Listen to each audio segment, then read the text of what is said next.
अब अगर हम बात कर रहे हैं जो बहुत महत्वपूर्ण हमारे लिए सेगमेंट है, बजट कौन तैयार करता है?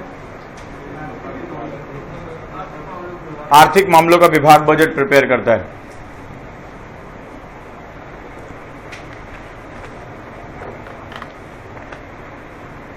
राइट। जैसे मैंने कहा बजट, ये क्या होता है समीर? आय और व्यय का लेखा।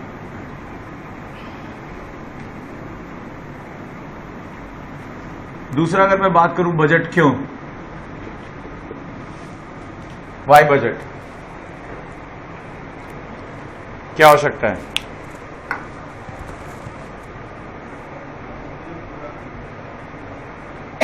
सरकार अपनी योजनाओं को पूरा करने के लिए क्या स्रोत आय आ रहा है उसके पास, और क्या क्या उससे व्यय करेगा, किस किस मद में कितना करेगा, इसका जो स्टेटमेंट जो होगा वो बजट कह रहा है।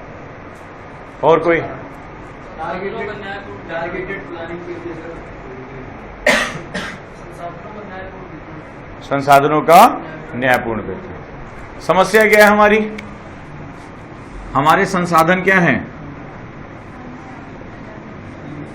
सीमित, और हमारी आवश्यकताएं अनंत।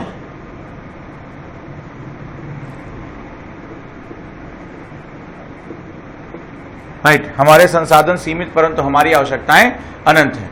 और ऐसी कंडीशन में संसाधनों का जो है न्यायोचित वितरण हमारे लिए बहुत आवश्यक हो जाता है। जैसे ही मैंने बात किया संसाधन, इन संसाधन शब्द का भी एक इस्तेमाल किया जाता है। ये संसाधन जो हैं वो कैपिटल फॉर्मेशन या मूल्यवर्धन की प्रमुख शर्त हैं। वो कोई भी संसाधन हो सकता है, स्वास्थ्य संसाधन, शिक्षा जो है, लैंड, कैपिटल, फाइनेंस, किसी को भी हम संसाधन कह सकते हैं। संसाधन जो होता है वो मूल्यवर्धन, वैल्यू एडिशन की प्रथम शर्त है। यदि संसाधन नहीं है, मैं लाख चाहे कोशिश कर लूं, मैं जो है वैल्यू एडिशन नहीं कर पाऊंगा, मेरे सोचने भर से वैल्यू एडिशन नहीं होगा। तो जब हमारे संसाधन सीमित है, हमारी आवश्यकताएं अनंत है, तो उसमें जो है इसके लिए प्लान किया जाता है। ठीक है, और प्लान किस मामले में किया जाता है? प्लान इस मामले पे किया जाता है कि आपकी इनकम कितनी है और आपको अपना व्यय मेंटेन करके रखना है। इस इनकम का क्या मतलब है और इस व्यय का क्या मतलब है?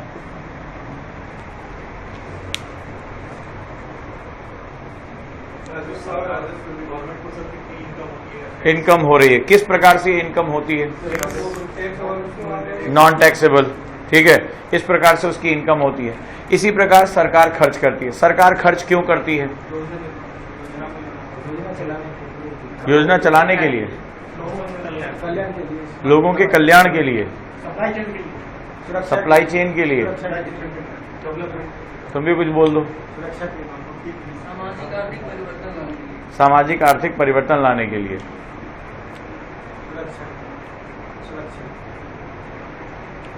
सुरक्षा के लिए।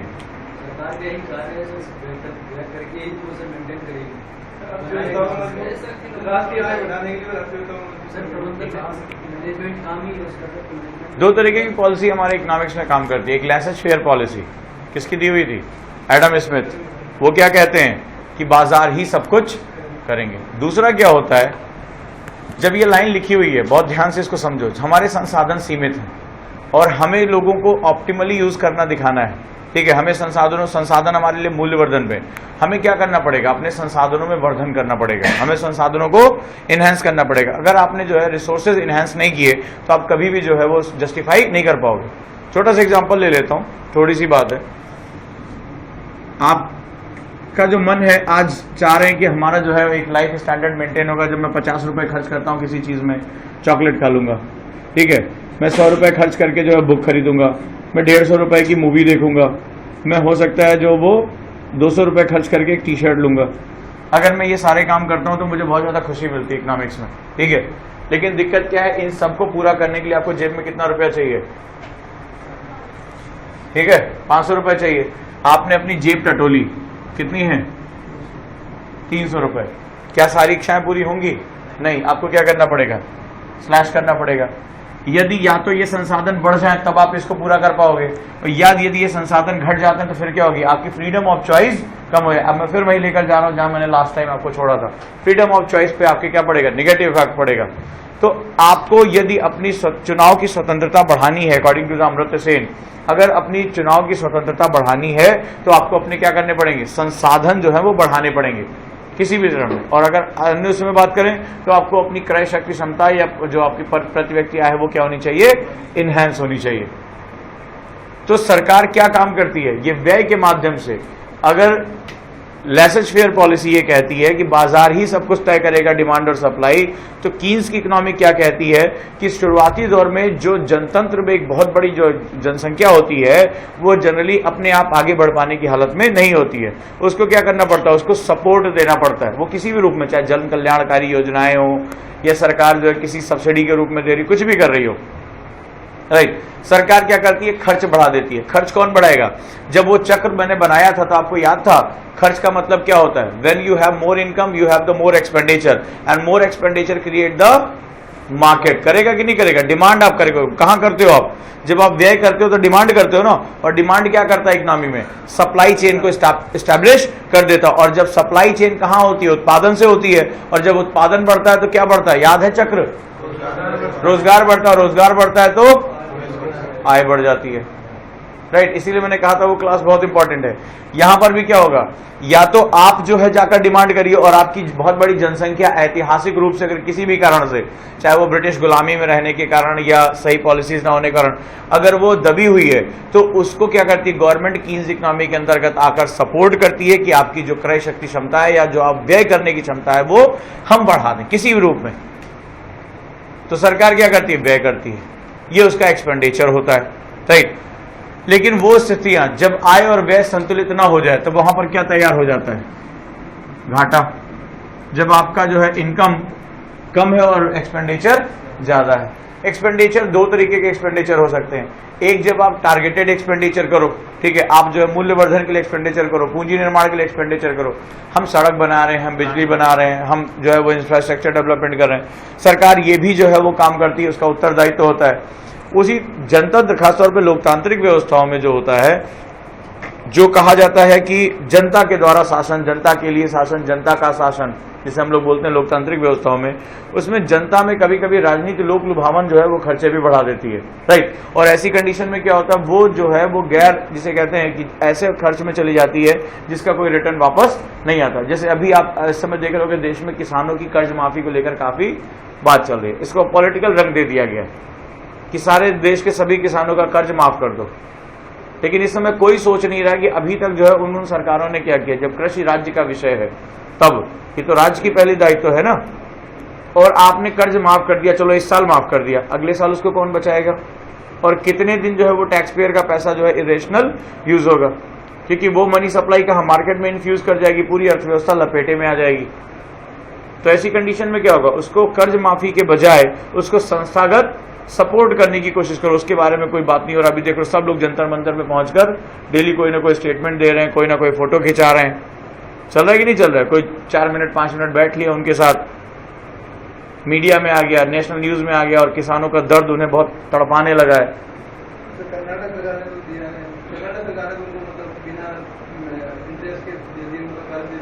राज्यों का विषय है ना, तो आप केंद्र पे प्रेशर क्यों डाल रहे हो, ये तो आपके अपने राज्य की दिक्कत है, उसको सुलझाओ, आप अपने बजट से आप निकालो, करो, राइट। तो उस विषय पे जो है इसको एक राजनीतिक रूप बार बार दिया जाता रहा है। यहां पर क्या होगा, व्यय बहुत ही समुचित तरीके से किया जाएगा। इसी व्यय को जो है, इसी बजट को कंट्रोल करने के लिए एक एक्ट आया 2003 में, जिसे हम लोग बोलते हैं FRBM, fiscal responsibility and budgetary management. Fiscal responsibility and budgetary management क्या रखा गया इसमें लक्ष्य, हमारा जो डिफिसिट है वो कितना होना चाहिए, 3.2, राइट, इतना रखना चाहिए। क्यों रखना चाहिए, यदि घाटा बढ़ गया तो क्या होगा,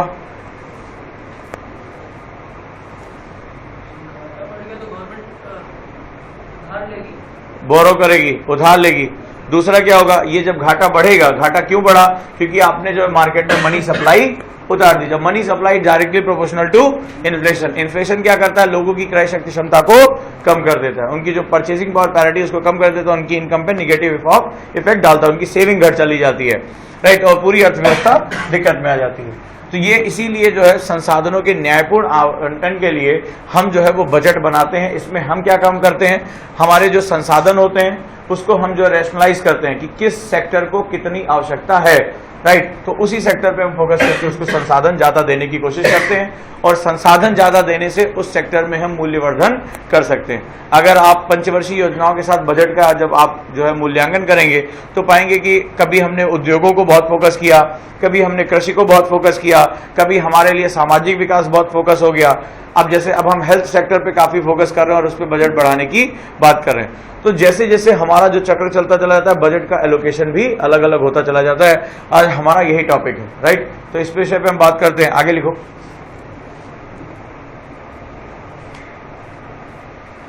आर्थिक मामला विभाग,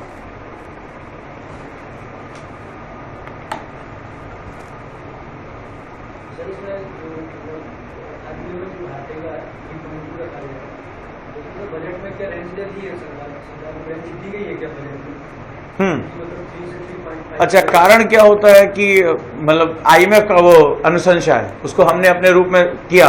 आईएमएफ में सिग्नेटरी होने के कारण वित्तीय अनुशासन हमें हर हालत में मेंटेन करके रखना, और वित्तीय अनुशासन के हिसाब से 3% से ऊपर आपका बजट घाटा नहीं जाना चाहिए। इतना आप बोरो कर सकते हो। घाटा पूरा करने के लिए आप क्या करोगे, बोरो करोगे या अपनी परिसंपत्तियों को बेचोगे, ये तो करोगे, और परिसंपत्तियों को बेचने से भी आपको क्या होगा, आपका जो वैल्यू एडिशन का लॉस होगा, राष्ट्र की परिसंपत्तियां बिक जाएंगी। या आप जो है वो क्या करोगे, ऋण लोगे, और ऋण लोगे तो उस पर आपको क्या देना पड़ेगा, इंटरेस्ट देना पड़ेगा, वो आपकी हालत को खराब बता रहा है। तो वित्तीय अनुशासन जो है ये कॉन्सेप्ट आया आईएमएफ से, उसी के दबाव की वजह से या उसके मार्गदर्शन की वजह से भारत सरकार ने physical responsibility and budgetary management system को अपनाया कि हम किसी भी हालत में जो है अपना वित्तीय अनुशासन प्राप्त करने की कोशिश करेंगे। वित्तीय अनुशासन मतलब अपने खर्चे को हम रेशनल करेंगे। अब पूछो आगे।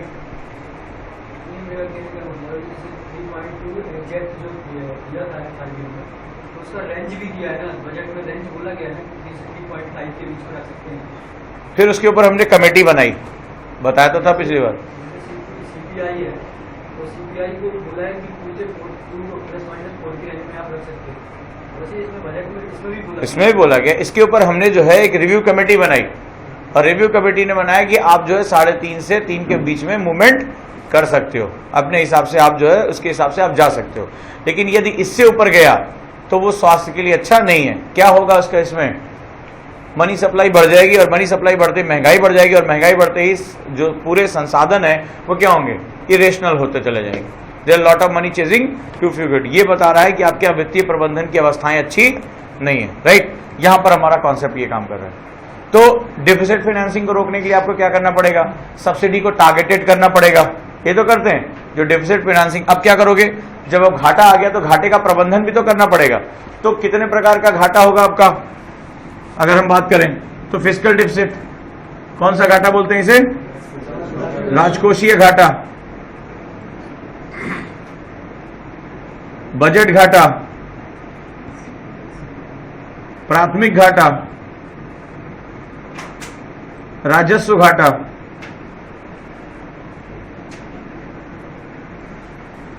राइट। ये आपका जो है नुकसान होता चला जाएगा।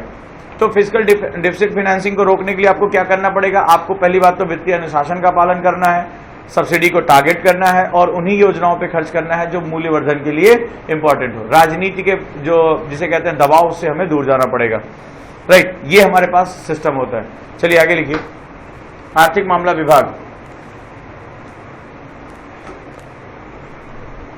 यह देश की आंतरिक और विदेशी आर्थिक व्यवस्था, आंतरिक और विदेशी आर्थिक व्यवस्था के विभिन्न विषयों के बारे में परामर्श देता है, कि विभिन्न विदेशी आर्थिक व्यवस्था के विभिन्न विषयों के बारे में परामर्श देता है।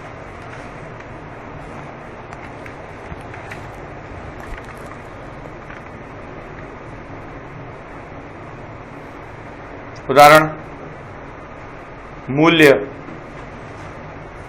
ऋण, राजकोषीय एवं मुद्रा नीति। मूल्य, ऋण, राजकोषीय एवं मुद्रा नीति।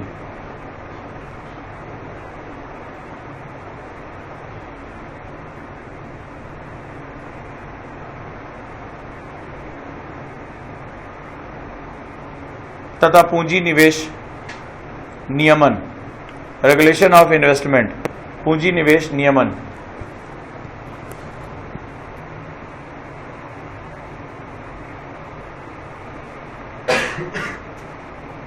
यह बजट तैयार करता है।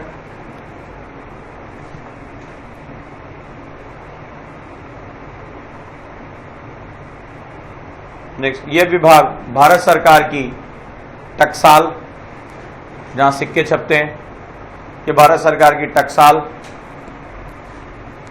और मुद्रणालयों, प्रिंटिंग प्रेसेस, मिंट्स और मुद्रणालयों, मिंट, मुद्रा जहां छपती है, सिक्योरिटी प्रेसों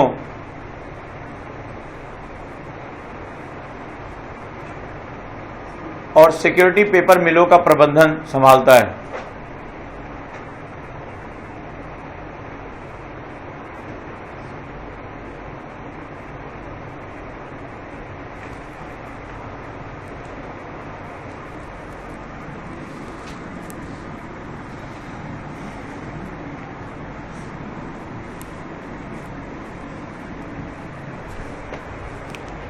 भारत में 3 प्रकार के कोष है जिसमें पैसा जाता है। कौन कौन से? संचित निधि, आकस्मिक निधि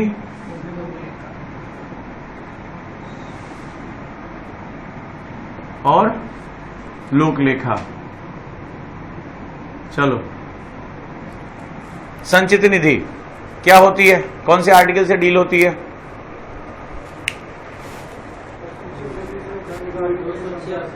लिख लो, आर्टिकल 266, 266।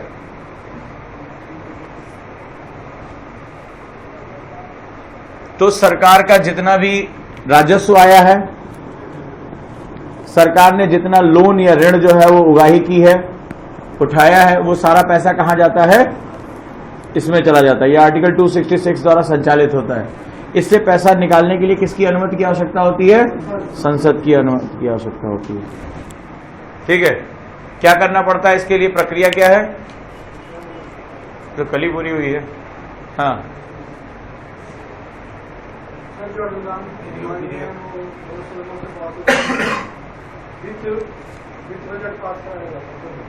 वित्त विधेयक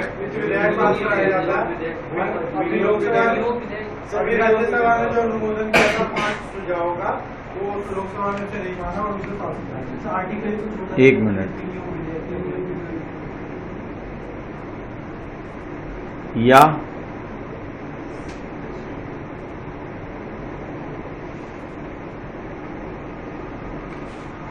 what is the difference between वित्त विधेयक और विनियोग विधेयक? विनियोग विधेयक केवल संचित निधि के लिए होगा और सिर्फ वित्त विधेयक सर जो धन विधेयक होता है लगभग सिमिलर होता है, लेकिन कुछ कंडीशन से लोकसभा और राज्यसभा को लेकर अलग है।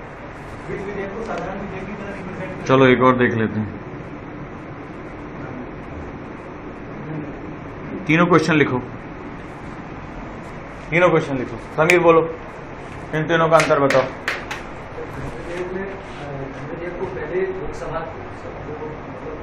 निचले सदन पे रखते हैं, बताएगा। बहुत सही।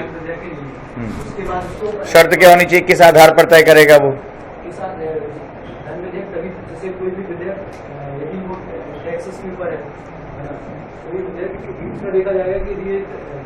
टैक्सेस के ऊपर धन विधेयक आता है या वित्त विधेयक आता है?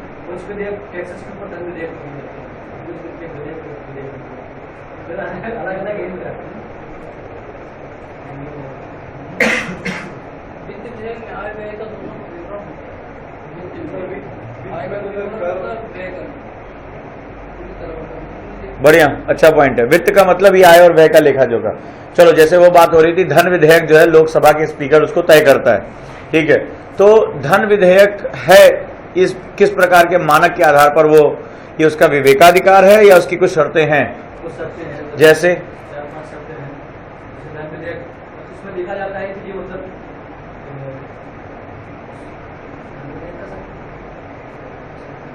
उसका विवेकाधिकार है, आर्टिकल 110। सब कंडीशंस है लेकिन वो स्ट्रिक्ट नहीं है।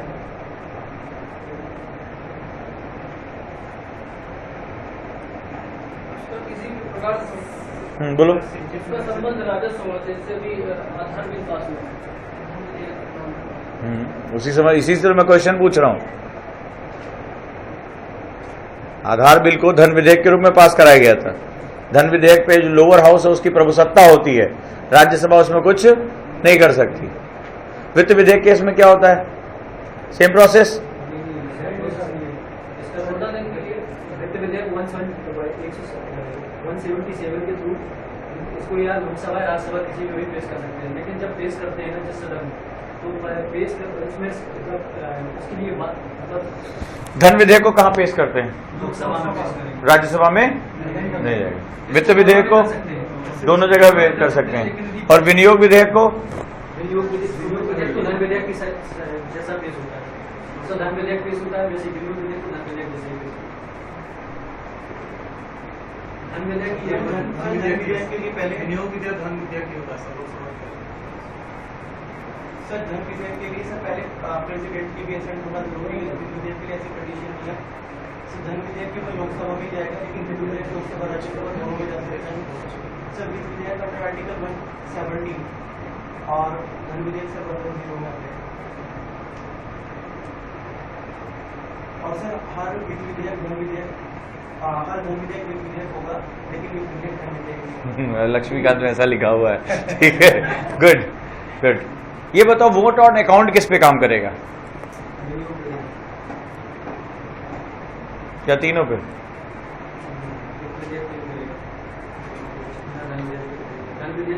वोट डिमांड फॉर ग्रांट लिखो क्वेश्चन। तुम लोग को पॉलिटी में नहीं पढ़ाना चाह रहा हूं, क्वेश्चन लिखो। धन विधेयक, वित्त विधेयक और विनियोग विधेयक में अंतर क्या होता है?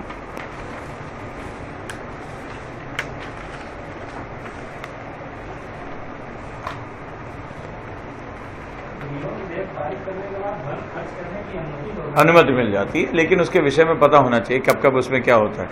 अब इसमें जो सबसे जोड़ा लिखो आगे, वोट फॉर ग्रांट जिसे हम लोग कहते हैं, या जिसे कहते हैं ग्रांट मांगे, वो किसके लिए कार्य करती है?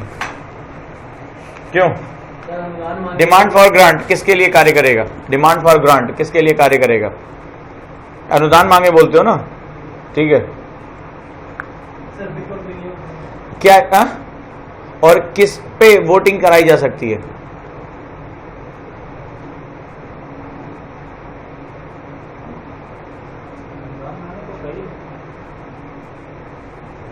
जानकारी रखे रहो स्पष्टता के साथ।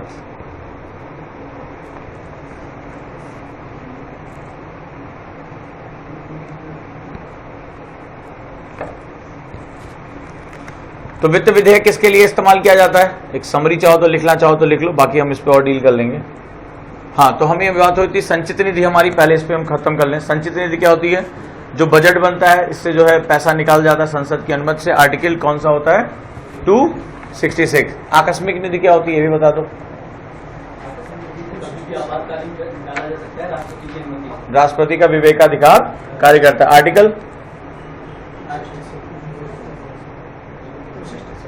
आर्टिकल 267।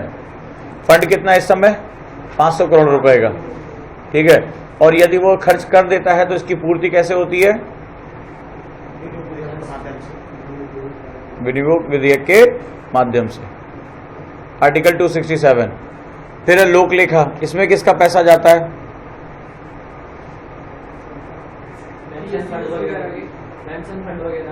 प्रोविडेंट फंड जो होता है, पीएफ का पैसा, वो यहां जाता है। जो डाकघरों में बचत किया जाता है वो यहां से पैसा जाता है। और यहां से किसके लिए पैसा रिलीज होता है?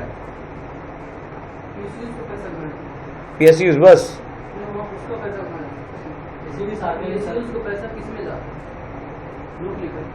राइट, जो सेविंग करते हो, किसान विकास पत्र खरीदते हो, वो पैसा कहां जाएगा? लोक लेखा में जाएगा।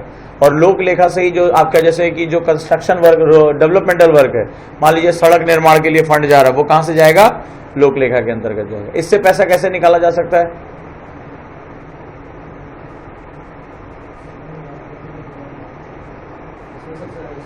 इसमें भी संसद ही होता है। Right, same process. ठीक है, ठीक है, हमारे 3 फंड रहे, आगे लिख लेते हैं। वित्त विधेयक, जो वर्ड आने जा रहे हैं, छोटे छोटे वर्ड यूपीएससी पीटी के लिए। वित्त विधेयक क्या होता है? नए कर लगाने। अभी शायद कल किया ना जेटली साहब ने कुछ, आज 1 तारीख से लागू हो गया ना। 3 बार से ज्यादा आप पैसा डिपॉजिट करोगे तो भी क्या होगा? अब उसमें पैसा देना पड़ेगा, 50 रुपए शुल्क, अगर डिपॉजिट करने जा रहे हो तो, जमा करने पे। लेकिन ऐसे कह दिया तो हो जाएगा? क्या करना पड़ेगा उसको? वो किसके माध्यम से होगा? जब अगर ये सरकार इसमें अमेंडमेंट कर रही है कैसे होगा? लिख लो। या गवर्नमेंट नया टैक्स लगाना चाहती है, अभी उसने ना कहा ना, क्या नाम है, सफाई के लिए, स्वास्थ्य के लिए, अभी स्वास्थ्य के लिए बात चल रही है, यूनिवर्सल हेल्थ बिल के लिए पैसा कहां से आएगा? तो उस पे ऊपर क्या लगा रही है? सेस या सरचार्ज जो लगाकर जो एक्स्ट्रा पैसा लेना चाह रही एक स्पेसिफिक मदों में। सेस और सरचार्ज में क्या अंतर होता है? सुनते जाओ, सेस और सरचार्ज में क्या अंतर होता है? पूरा होने बंद कर। सरचार्ज, सरचार्ज को लेते ही रहते हैं। ठीक है, तो tax,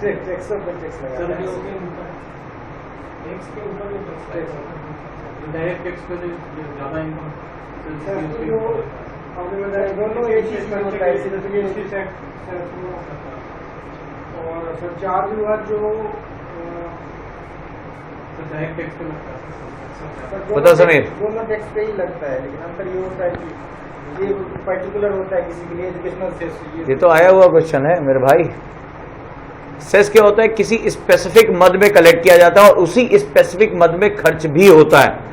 if government want to acquire the education, Swachh Bharat cess, देखा होगा ना अक्सर लिखा स्वच्छ भारत सेस। कभी भी आप कुछ होटल में खाने जाओ, नीचे बैठ के नीचे लिखा होता है प्लस 0.5% इतना इतना इतना जो है वो गवर्नमेंट उस पर ले लेती है। ठीक है, उसी टैक्स पर लगाया जाता है। अब ध्यान से सुनो। और सरचार्ज होता है वो टैक्स ऑन टैक्स होता है। अब मान लो, अंदाजा लगाते हैं, मैं आपको एक छोटा सा एग्जांपल देता हूं, खाली कहने से सुना ही नहीं पड़ेगा, बहुत पढ़ा होगा तुमने। 100 रुपए तुमने जो खर्च किए, आज किसी होटल में 100 रुपए खर्च किए, और सरकार जो है 15% आपसे टैक्स ले रही है।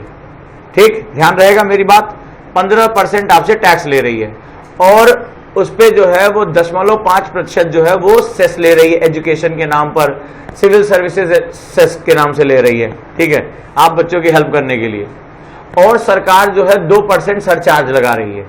मुझे टैक्स कैलकुलेट करके दिखाओ। बहुत तुम लोग हाँ हाँ करके कहानी सुनते हो। हाँ, जब पहली बार बोल रहे थे तब कहाँ दिमाग था?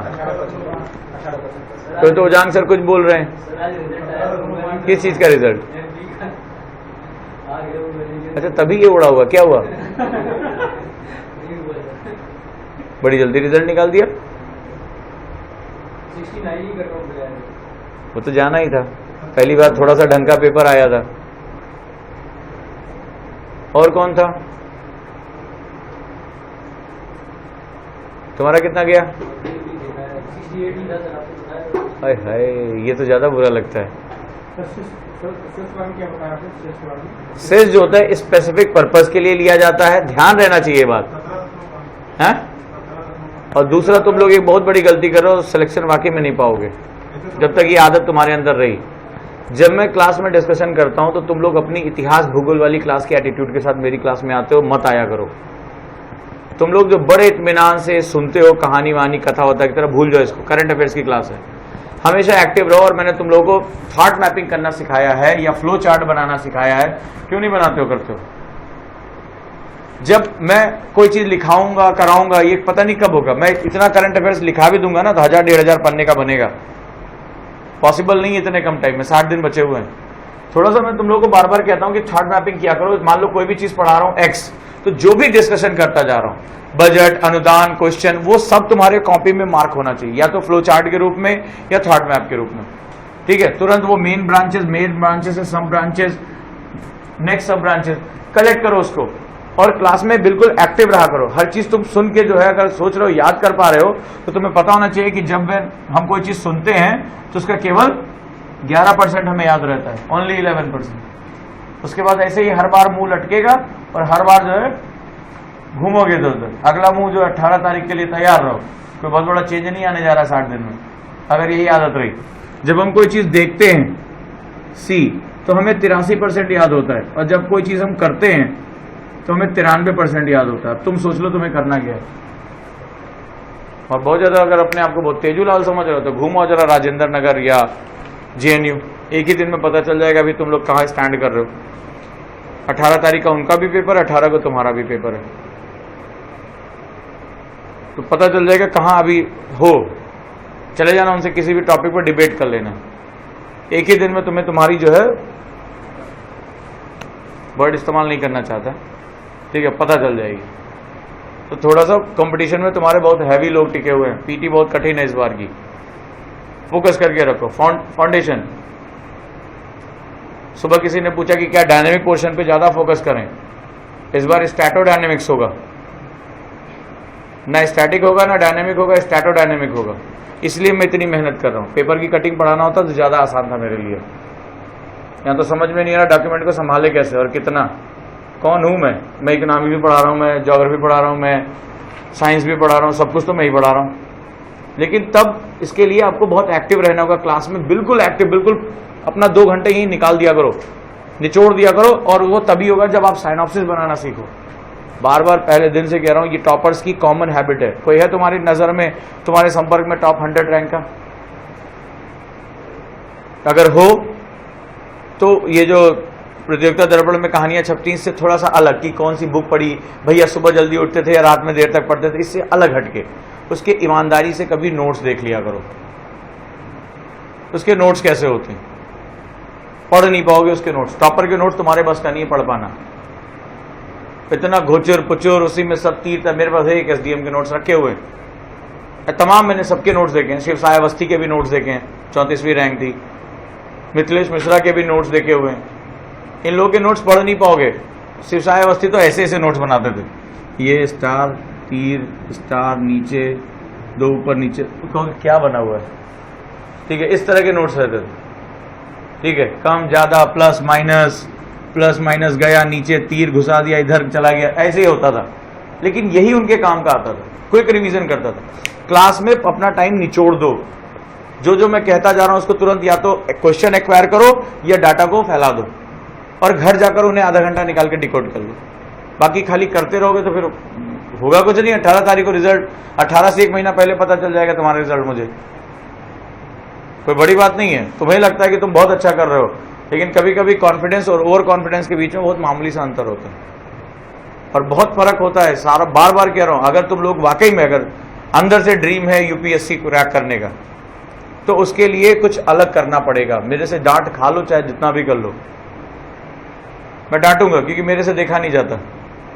मैं मेहनत से पढ़ा रहा हूं, अपनी आंखें सुझा रहा हूं। मैं चाहूं तो मार्केट में बहुत कुछ कट कॉपी पेस्ट अवेलेबल है, हर वेबसाइट पे बहुत कुछ अवेलेबल है। कुछ नहीं पाऊंगा तो मृणाल और कार्ड को खाली नोट्स बना के दे सकता हूं, नहीं। I just dig the particular thing कि भैया इसमें से कुछ पॉजिटिव निकालो, जोड़ो, अटैच करो। तो उसके बदले मैं चाहता भी तो ना, मेरे को तुम रिटर्न दो उसका, और इसमें तुम्हारा ही फायदा है, इसमें मेरा फायदा नहीं। सिलेक्शन पा जाओगे, तुम्हें दुनिया पूछेगी, तुम IAS कहलाओगे, मैं नहीं कहलाऊंगा, मैं जाऊं वहीं हूं। तो अभी इसलिए भी कह रहा हूं, आज 1 अप्रैल हो गई है, अब से हर 1 मिनट तुम्हारा बहुत कीमती है। क्लास में एक्टिव रखो। 1 पेज 2 पेज मैंने कहा था, वो वर्टिकल नहीं हॉरिजेंटल यूज होना चाहिए। बहुत पहले भी मैंने तुम लोगों से मेंशन किया था, कॉपी हमेशा इस तरह होनी चाहिए, इस तरह रखा करो। एक कॉपी रखो, जो निकाल रहा हूं लिख लो। एक कॉपी में हमेशा एक्टिव रहो, विजुअलाइज करो, ये इस पे रहो। तुम इस पे रहते हो और सोचते हो कि तुम IAS निकाल लोगे, नहीं निकाल पाओगे, नहीं निकाल पाओगे। कहो तो मैं तुम्हें पेपर पे लिख के दे दूं, नहीं होगा सिलेक्शन। और बताओ, अगर जब तक आते नहीं, निगेटिव बात कह रहा हूं लेकिन सही बात कह रहा हूं। एक्टिव रहो क्लास में, जो कुछ बता रहा हूं उसको तुरंत के तुरंत जो है वो विजुअलाइज करो, माइंड को एकदम फोकस करके रखो। बॉडी लैंग्वेज से पता चल जाता है कि इसका कंसंट्रेशन क्या है। जब आप किसी चीज पर फोकस करते हैं आपकी भौहें सिकुड़ी होती हैं, आपकी बॉडी आगे की तरफ लीन होती है, और इन सब चीजों से हमें पता रहता है कि तुम क्या सीख रहे हो। ठीक है, अच्छी बात है, कोर्स पूरा करो, अपने घर जाओ, लेकिन मजा नहीं आएगा ना जब पता है कि ये हमारा स्टूडेंट रिजल्ट निकाल सकता है, इसको सही चीज पढ़ाई जा रही है फिर भी। और वो क्यों नहीं होगा? सर ने आज कितना पन्ना जो है वो छाप के दिया, कितना पन्ना लिखा दिया, उससे क्या मतलब? मेरे को एग्जाम देना है। एक्टिव रहो क्लास में, जो बता रहा हूं उसको साइनॉप्सिस में, फ्लो चार्ट में, नहीं हो तो कहोगे शाम को एक बच्ची आती है, उसने इतना बढ़िया जो है क्लास में बोलता गया, वो खटाखट जो 2 कलर के पेन से बनाती चली गई फ्लो चार्ट, एक्टिव रहती है क्लास में, उससे बहुत इसको जो फायदा, घर जाती है उसको रिवाइज कर लेती है। जो चीज छूट रही है, बार बार कह रहा हूं, उसको तुरंत मेंशन कर लो, हाँ ये मेरा गलत हो रहा है। कुछ बच्चों को मैं बहुत बार बोल चुका हूं, नहीं सुधारोगे कोई बात नहीं, अब इसके बाद शायद मुझे भी समय नहीं मिलेगा जून तक, अब मैं भी रन करूंगा, आप भी रन करोगे, और अब से आज से तुम्हारे पास 4 काम हो गए हैं। एक, अभी तो तुम्हारे जो पुराने पाप हैं, मतलब अभी जो कोर्स पूरा नहीं हुआ है उसको तुम खींचोगे। दूसरा, पीछे से तुम्हें समेट कर लेकर आना है। अब जिसने रिवीजन नहीं किया वो वैसे ही खत्म हो जाएगा। बताया था ना 80% हिस्सा हम सिर्फ 24 घंटे के अंदर भूल जाते हैं। आज जो तुम्हें पढ़ाया जा रहा है उसका 80% हिस्सा कल इसी समय तक भूल जाओगे। एक हफ्ते में हम 90% हिस्सा भूल जाते हैं, और ये हमारा गुण है भूलना। तुम चाहे कुछ भी खा लो, चाहे कुछ भी पी लो, तुम कोई महान नहीं हो, ये लॉजिकल चीज है। तो अगली जो चीज है, पहला काम तुम्हें आगे बढ़ना है, पिछला जो है तुम्हें खींच कर लेकर आना है। तीसरा, तुम्हें काम करना है अपनी नेगेटिव मार्किंग को रिड्यूस करने के लिए अपना गेसिंग परसेंटेज, मैंने बार बार बोला, अपना गेसिंग परसेंटेज तय करो, कितना जा रहा है तुम्हारा। क्योंकि जिन्होंने पीटी दिया होगा वो इसका इस वजह सिलेक्शन नहीं होगा, उनकी नेगेटिव मार्किंग हुई है। एग्री? कौन है जिसने दिया था, और कौन यही हुआ था कि नहीं हुआ था? नेगेटिव मार्किंग उन्हें खा गई थी। तुम्हें नेगेटिव मार्किंग, जब तक स्ट्रैटेजी के साथ नहीं जाओगे, नेगेटिव मार्किंग तुम्हें इरेज करनी है। और चौथी सबसे बड़ी दिक्कत आ रही, अब तुम्हें अपना ख्याल रखना है। क्यों ख्याल रखना है? अब टेंशन बढ़ रही है, आ रही ना टेंशन, दिमाग नहीं काम कर रहा है ना, पिछले अतीत से बाहर नहीं आ पा रहे हो ना, अभी इसका इंपैक्ट बहुत लंबा जाएगा। अब 1 दिन या 2 दिन जो भी ये जाएगा वो तुम्हारे टाइम से निकलेगा। अभी गर्मी भी पड़ेगी, मौसम में भी चेंज आ रहेगा, सडनली गर्मी पड़ रही है, बॉडी क्या होगी, बहुत ड्राउजी फील करेगी, हेल्थ का बहुत ध्यान रखना है। ऊपर से टेंशन जो है वो क्या करेगी, मार देगी तुम्हें अंदर ही अंदर। तो चौथा जो है तुम्हें अपना ध्यान रखना, 4 फ्रंट पे एक साथ खेलना है तुम्हें, तब गलतियां करने के चांसेस नहीं है तुम्हारे पास। बार बार मैं तुम्हें बता रहा हूं, और पता चला तुमने खूब पढ़ा, अब ये 60 दिन में तुम्हारा भविष्य तय होगा। ये 60 दिन में अभी तक जो तुमने किया उसने तो तुम्हारा जो है जमीन के अंदर की नींव तैयार की थी। अब तुम्हारी जो है फर्निशिंग यहां दिखाई पड़ेगी। तुम्हें 4 सेक्टर पे एक साथ काम करना है। बता सब चुका हूं, करना तुम्हें, मैं सिर्फ इंफॉर्मेशन दे सकता हूं। कभी कभी मूड खराब हो तो डांट भी सकता हूं, इससे ज्यादा कुछ नहीं कर सकता, राइट। लेकिन अब ये 60 दिन तुमने ढंग से कर लिए। 18 जो जून है वो तुम्हारा स्वागत करेगी। और अभी तक कभी कभी ऐसा मैंने कई स्टूडेंट्स को देखा है कि शुरुआत में मेहनत बहुत तेजी से करते हैं, जैसे जैसे एग्जाम पास आता है पता नहीं क्या हो जाता है उनको, होपलेस, सब छोड़ देते हैं, कॉपी किताब किनारे हो जाते हैं, अरे यार देखेंगे, एकदम थकान सी आ जाती है। शुरुआत में तो ऐसा दौड़ते हैं, जिस दिन विजन का टेस्ट सीरीज आया दौड़ के धड़ाक से उसी दिन लगा किनारे, और जब लगाने का वक्त आता है तब मन ही नहीं करता, बोर हो जाते हैं, ऊब जाते हैं। तो भाई अब 60 दिन तुम्हें अपने आप को संभालने हैं। इन्हीं 60 दिन में बहुत कुछ तय होगा, बहुत कुछ तय होगा। और मैं चाहता हूं कि मेरा हर स्टूडेंट जो है कम से कम मेंस लिखे इस बार, ये मेरी बड़ी दिली ख्वाहिश है। अब देखिए आप लोग कितनी पूरी करते हैं। ठीक है, चलो आगे। वित्त विधेयक, नए कर लगाने, कर प्रस्ताव में परिवर्तन।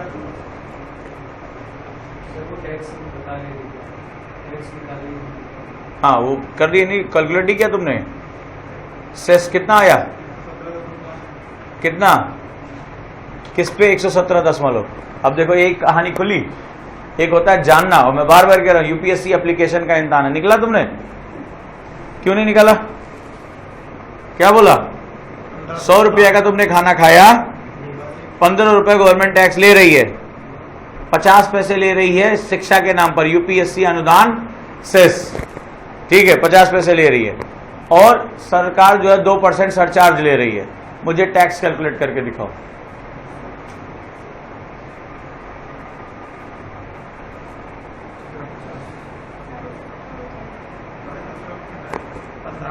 मुझे कुछ नहीं सुनना ही पड़ता, मुझे कॉपी में चाहिए। मैं अंधा बहरा जो कहो सो, कॉपी में करके दिखाओ मुझे। हाँ बताओ।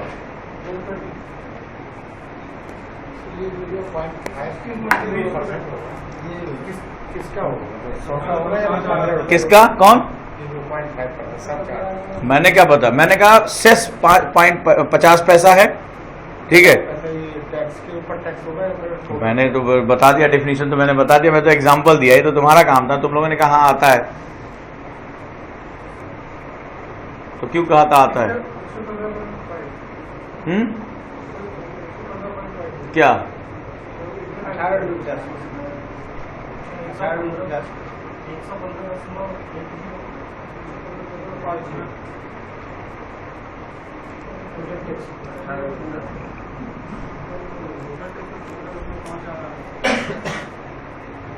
कैसे निकाले 118.5? इस पे है ना सर, सेस तो टैक्स पे लगाना, टैक्स पे ना 15। अच्छा ये बताओ, जो सरचार्ज जोड़ोगे, अब देखो यहां पर तुम लोगों को फंसा रही है, तुम्हें अपने इकोनॉमिक्स के टीचर से उनकी जान लेनी है, मैं नहीं बताऊंगा इसको, ठीक है। इन्होंने 2-3 तरह से आप लोगों ने कैलकुलेशन की है, हल्का सा इन्फॉर्मेशन दे देता हूं। पहला जो है भाई 100 रुपए का मैंने आज जो है वो खाना खाया, मुझे 15 रुपए टैक्स देना है, ठीक है, डायरेक्ट टैक्स। तो मैंने क्या किया, 100 मतलब 15 रुपए टैक्स हो गया इसमें 15%, तो 115 रुपए हुआ। 100 पे टैक्स लग रहा है, मे नहीं पे लगता है, मे और पे बहुत अंतर होता है। कहाँ हो प्रभु? यही गलतियां तो होती हैं कीवर्ड्स पकड़ने, मे और पे में ऐसी तैसी हो जाती है। हाँ तो भैया 15 रुपए तुमने टैक्स दे दिया, 115 रुपए। गवर्नमेंट ने कहा क्या देना है, क्या लगाना है, सेस लगना है, कितना, 50 पैसे, ठीक है। तो सेस के साथ सेस 50 पैसे, ठीक, 50 पैसे जो है सेस लगा दिया गवर्नमेंट ने, कि एजुकेशन के नाम पर, यूपीएससी के नाम पर, जो भी है कैलकुलेशन समझो इसको। तो 50 पैसे जोड़ा तो 115 रुपए 50 पैसे गवर्नमेंट टैक्स होगी। अब सरकार ने कहा 2 रुपया सरचार्ज लेंगे। 2 रुपया सरचार्ज जो है वो टैक्स ऑन टैक्स होता है, यानी वो जो 2 रुपया है यानी 2% है, 2% जो है वो किस पे लगेगा, 15-50 पे या 15 पे?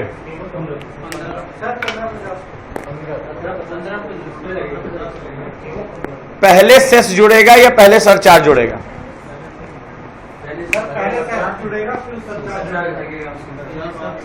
सोच के बताओ।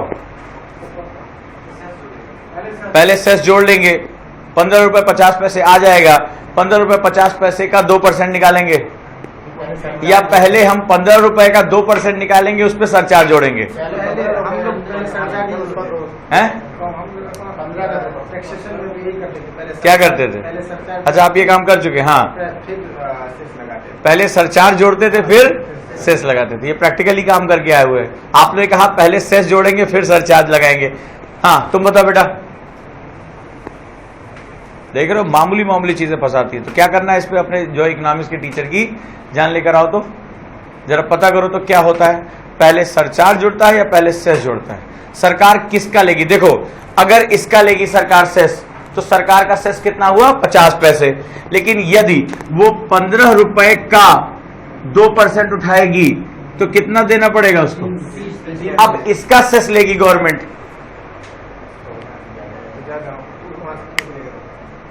तो मुझे ये बताओ कि कैसे कैलकुलेट होता है? पहले टैक्स में सेस जोड़कर उस पर सरचार्ज करते हैं, या पहले मूल टैक्स में सरचार्ज लगाकर उस पर सेस लेते हैं? टैक्स में फंसाने के लिए बहुत कुछ है, तो ये पूछ के आओगे कल? नहीं, हम क्यों बताए यार, इकोनॉमिक्स पढ़ा रहे क्या उसको?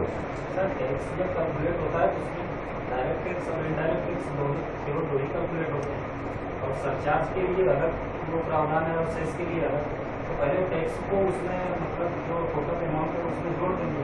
नहीं, जब आप, मैं ये बात कह रहा हूं, जब आप कहीं खाना खाने जाते हो तो दोनों चीजें आपको भुगतनी पड़ती कि नहीं भुगतनी पड़ती? कौन करता है इससे मतलब नहीं है, उसके लिए अलग मंत्रालय बना दो या कुछ अलग करो, इससे मतलब नहीं है, उसको आपको भोगना पड़ता है ना। तो यूपीएससी एक जागरूक नागरिक की, भाई जब आपको पर्ची मिली थी तो क्या आपने इसको पढ़ा था कि नहीं पढ़ा था? वो तो ये तक पूछती है कि जो आपने टूथपेस्ट इस्तेमाल किया उसमें कौन सा केमिकल पड़ा होता है। वो ये तक पूछ लेती है कि जो मच्छर भगाने की जो ऑल आउट का प्रचार देख रहे हो उसमें कौन सा केमिकल होता है। उसके लिए तो क्वेश्चन ये भी है, पूछा है उसने, हाँ तो भाई मॉस्किटो भगाने के लिए ऑल आउट और ये सब खोजते रहते हो, इसमें कौन सा रसायन होता है? जब दिल्ली में डेंगू फैलता है तो इनकी बिक्री बहुत बढ़ जाती है, चर्चा में आ जाता है। और कभी कभी ऐसा होता है कि उसमें क्या होता है, इसको ऐसे कर दो, सलमान टेस्ट और ये सारे टेस्ट आ जाते हैं उसमें। तो आखिर उसमें कौन सा केमिकल पड़ा होता है? या ये भी पूछ लेती है कि जब आप टूथपेस्ट खरीदने जाते हो, लास्ट के लास्ट ईयर था ना, तो निम्नलिखित में से किसको कर चुकाना पड़ता है? यदि आप एक टूथपेस्ट खरीदते हैं तो निम्नलिखित में से किसको कर चुकाना? वो तो क्या चाहती है आप जनरल वे में, तो वह जब पर्ची आपको मिली तो आपने उसको कैलकुलेट किया कि किस पे किसको कैलकुलेट किया गया। बात बिल्कुल सही, कॉन्सेप्ट समझ में आया। सरचार्ज किस पे होता है? टैक्स ऑन टैक्स होता है, जो टैक्स लगा। लेकिन कब? 15 पे लेंगे या 1550 पे लेंगे? और सेस किस पे लेंगे? सेस को किस में ऐड ऑन करेंगे? वो तो खैर कोई दिक्कत नहीं, ऐड करो इधर से उधर करो। लेकिन जब सरचार्ज लगाएंगे किस पे? इस पे लगाएंगे या इस पे लगाएंगे? और तुम क्या कह रहे हो? 1550 पे लगाएंगे। हम टैक्सेशन में पढ़ते थे। हाँ, सेस बाद में लगाते, सबसे बाद में लगाते। सेस सबसे बाद में लगाते हैं या सबसे पहले लगाते हैं, ये आप पता करके आइए, ये आपका काम है। नहीं आएगा तो फिर आगे डिस्कशन करेंगे। थोड़ा सा उनके लिए भी भार बढ़ाइए। चेंज भी होता रहता है। नहीं, ऐसा कुछ नहीं है, जो नियमावली है वो नियमावली है, नहीं तो आप टैक्स कैलकुलेट नहीं कर पाओगे। शेष हट पे नहीं लगा। ठीक है, चलो आगे बढ़ते हैं। नए कर लगाने, कर प्रस्ताव में परिवर्तन या मौजूदा कर ढांचे को जारी रखने के लिए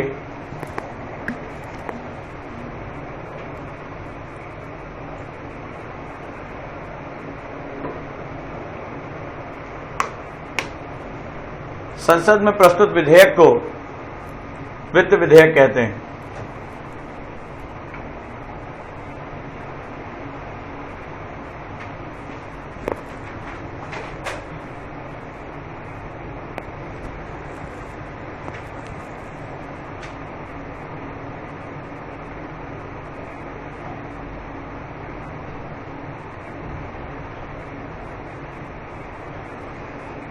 विनियोग विधेयक,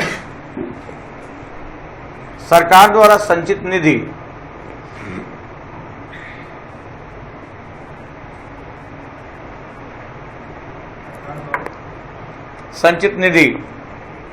से रकम निकासी को मंजूरी दिलाने के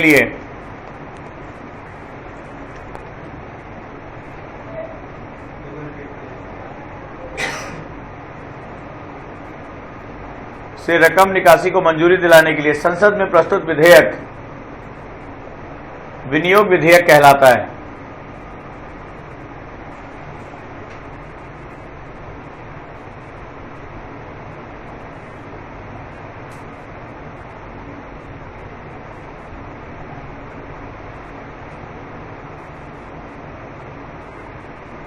राइट, तो इनकम को हम लोग कैसे डिस्ट्रीब्यूट करते हैं? याद है आप लोगों को इनकम कितने प्रकार की होती है? तो चलो तुम बड़े हो, तुम बताओ इनकम कितने प्रकार की होती है? राज्य की इनकम कितने प्रकार की होती है?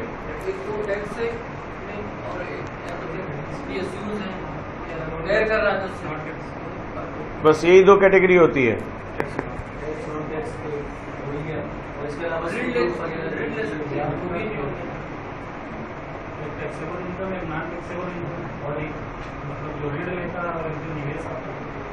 तो इनकी कोई कैटेगरी है? इनकी इसी रूप में कैटेगरी रखी जाती है। खर्च कितने प्रकार का होता है? एक कैपिटल इनकम,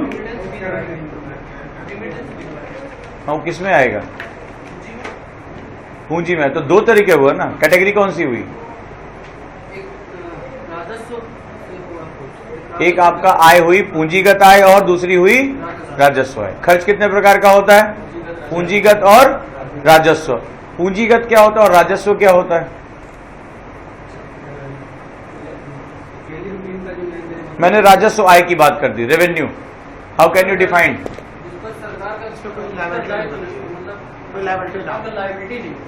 और पूंजी में लायबिलिटी होती है। किस प्रकार की लायबिलिटी? लायबिलिटी मतलब देनदारियां होती है, एक निश्चित समय बाद वापस करना होता है। टैक्स बस यही डिफिनीशन है या परिसंपत्तियों के निर्माण से भी इसका कोई संबंध है? चलो लिख लो, राजस्व आय में लिख लो, लिख लो, लिख लो। कर राजस्व और गैर कर राजस्व से प्राप्त होने वाली हाँ इसी में राजस्व आय।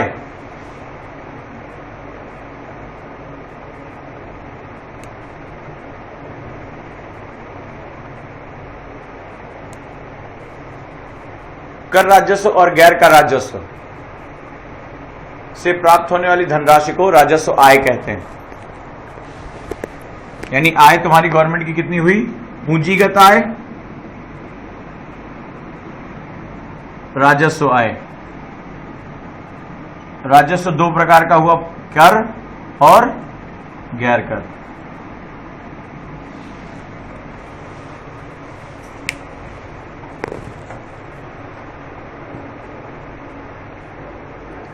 पूंजीगत आय में कौन सी प्राप्त हुई?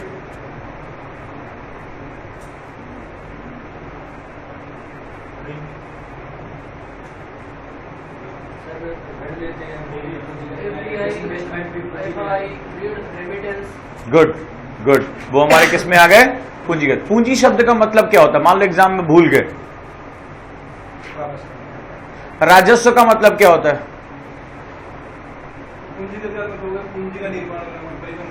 हाँ, पूंजी का मतलब होता है परिसंपत्ति, यानी वैल्यू एडिशन करने का काम करना। और राजस्व का मतलब होता है क्योड प्रो क्यो, ठीक है, यानी आपको किसी भी रूप में, राजस्व का मतलब होता है राज व्यवस्था को दिया जाने वाला ऑब्लिगेशन, हैव टू, यानी उसके बदले आप सरकार से कुछ मांग नहीं सकते। क्योड प्रो क्यो पे काम करता है। उसमें एक होता है कर, यानी जो आप इनकम कर रहे हो, चाहे डायरेक्ट चाहे इनडायरेक्ट, उस पर आपको लगने वाला कर। और दूसरा होता है आपका गैर कर। आपको चालान काट दिया, आपका कुछ भी कर दिया, वो आपका किस में चला गया? गैर कर, ठीक है। और इसमें क्या होता है? पूंजीगत प्राप्तियों में लिख लो हल्का सा, केंद्र सरकार द्वारा आम जनता और रिजर्व बैंक से, केंद्र सरकार द्वारा आम जनता और रिजर्व बैंक से लिया जाने वाला कर्ज,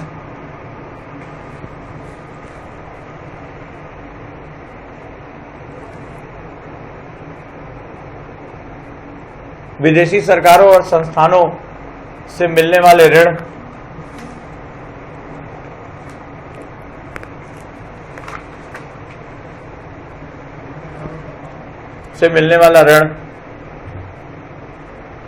विनिवेश के जरिए प्राप्त आमदनी, अंडरलाइन कर लेना इसको, विनिवेश के जरिए प्राप्त आमदनी पूछा गया, कहां जाता है ये। और राज्यों द्वारा वापस की गई उधारी,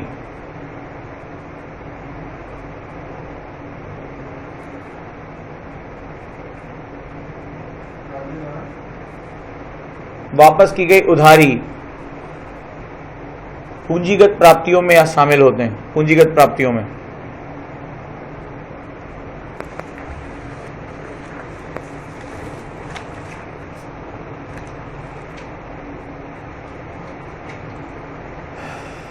राइट। विनिवेश क्या होता है?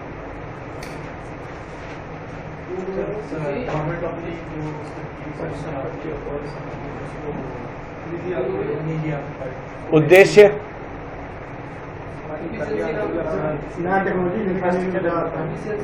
सबसे पहला काम है दक्षता लाना। दूसरा,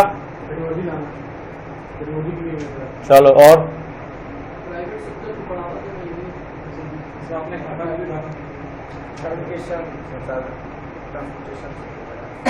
राइट।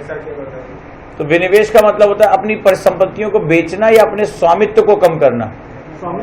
अपने स्वामित्व को कम करना होता है विनिवेश का मतलब, ठीक है। आगे देखते हैं, चलो नेक्स्ट। आज सुबह की खबर तो आप लोगों ने पढ़ी ली होगी कि आर्थिक वृद्धि में जो है, औद्योगिक वृद्धि में अब तक का सबसे बड़ी गिरावट 1% पहुंच गया फरवरी में ना। बहुत ही ज्यादा बड़ा घाटा हुआ उसमें हमारा, ठीक है। आगे लिखो।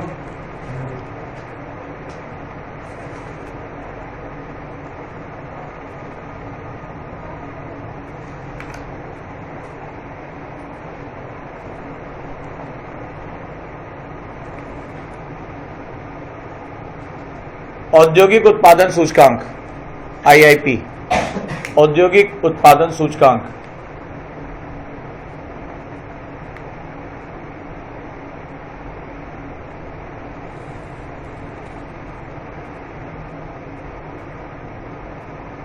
इसमें 682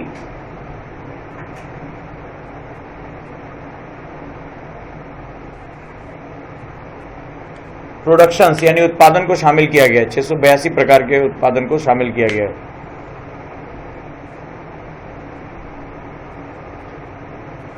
इनकी 3 श्रेणियां हैं। विनिर्मित उत्पाद 75.5%, IIP में जो है वो इसका सबसे बड़ा योगदान है, 75.5%। खनन 14.1%,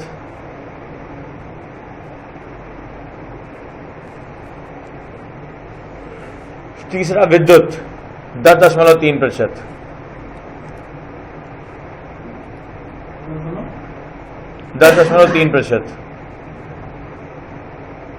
राइट। भारत के प्रमुख कोर उद्योग कितने हैं? 8। भारत के प्रमुख कोर उद्योग नाम लिख लो। उर्वरक, काफी गिरावट आई इसमें आज।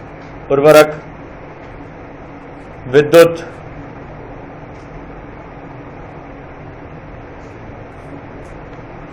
रिफाइनरी तेल शोधन,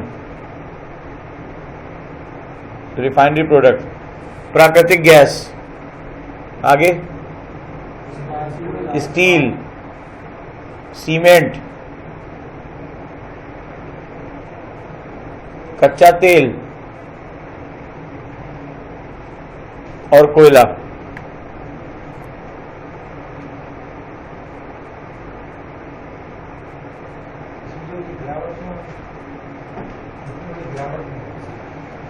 अब देखता हूँ, आज मैं इसको अपडेट करता हूँ। अभी तो खाली खबर दिखाई पड़ी थी, उसके क्या क्या कई कारण हो सकते हैं गिरावट के।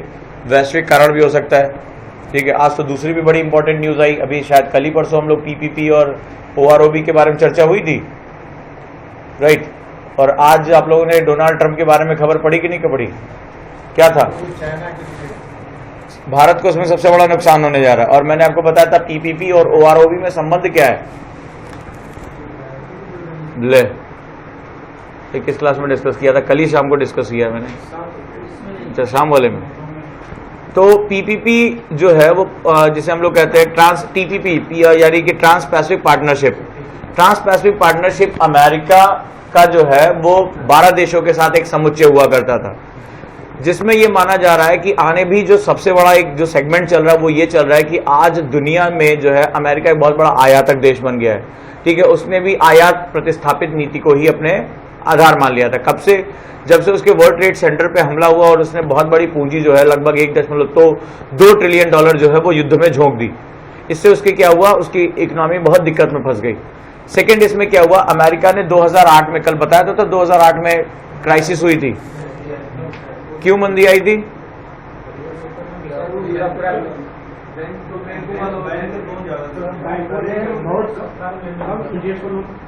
क्या बोलते हैं उसको? हाँ, सब प्राइम क्राइसिस क्या है? बैंक को लोन देते थे और वो उस लोन को क्या बोलते हैं?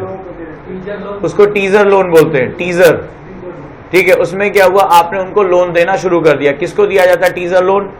जो भी नई नई नौकरी करने आए हैं, स्टूडेंट्स हैं, सबको भैया मकान खरीद लो, गाड़ी खरीदो, कोई टेंशन वाली बात नहीं है। उसी समय क्या हुआ, अमेरिका की इकोनॉमी युद्ध में चली गई। और जब हम युद्ध में जाते हैं तो किसी भी राष्ट्र की इकोनॉमी में लगभग 3 से 3.5% की फ्लक्चुएशन आ जाती है। जब हम GDP में 1% की गिरावट आती है तो उस अर्थव्यवस्था में 9 करोड़ लोग जो होते हैं वो सुरक्षा जाल से बाहर आ जाते हैं। तो अगर इकोनॉमी में 2% या 3% की गिरावट आती है तो एक बहुत बड़ी आबादी सुरक्षा जाल से बाहर आनी शुरू हो जाती है, और ऐसी कंडीशन इकोनॉमी के लिए बहुत खतरनाक होती है। तो अमेरिका की इकोनॉमी बहुत बड़ी इकोनॉमी है, तो क्या हुआ, उसमें भी ये जो है वो गिरावट आनी शुरू हो गई। और इसका प्रभाव किस पे पड़ा? वहां की नौकरियों पे। तो वहां की नौकरियों में जो उन लोगों ने लोन बांटे थे, वहां पे लोगों ने अपने आप को दिवालिया घोषित कर दिया। दिवालिया घोषित कर दिया तो क्या हुआ, वो अब लोन वापस नहीं कर सकते। तो लोन बैंकों का क्या हुआ, क्योंकि मोस्टली वहां बैंक प्राइवेटाइज बैंक है, वो निर्णय लेने में सक्षम है और उन्होंने बेहिसाब जो है अपना लोन बांटा था दिखाने के लिए, मार्केट पेनिट्रेशन दिखाने के लिए। अब क्या हुआ, जब आप किसी से पैसा वापस नहीं ला सकते तो जनता का पैसा लगा हुआ है ना, वो क्या होगा, वो कास्केडिंग इफेक्ट में डूबना शुरू हो गया। तो दिक्कत यह थी कि केवल ये समस्या अमेरिका की नहीं रह गई। कारण क्या है, अमेरिका जो है वो इस ग्लोबल वैल्यू चेन के बहुत इंपॉर्टेंट पोजीशन पे है, ठीक है। तो आज पूरी इकोनॉमी क्या है, ग्लोबलाइज इकोनॉमी है, हर एक दूसरे से बंधे हुए हम, ठीक है। अब इसमें कई दिक्कतें आई। अब अमेरिका जैसे भारत के साथ बहुत, हमारा कल हम लोगों ने डिस्कस किया था, हम सबसे ज्यादा जो है निर्यात किसे करते हैं,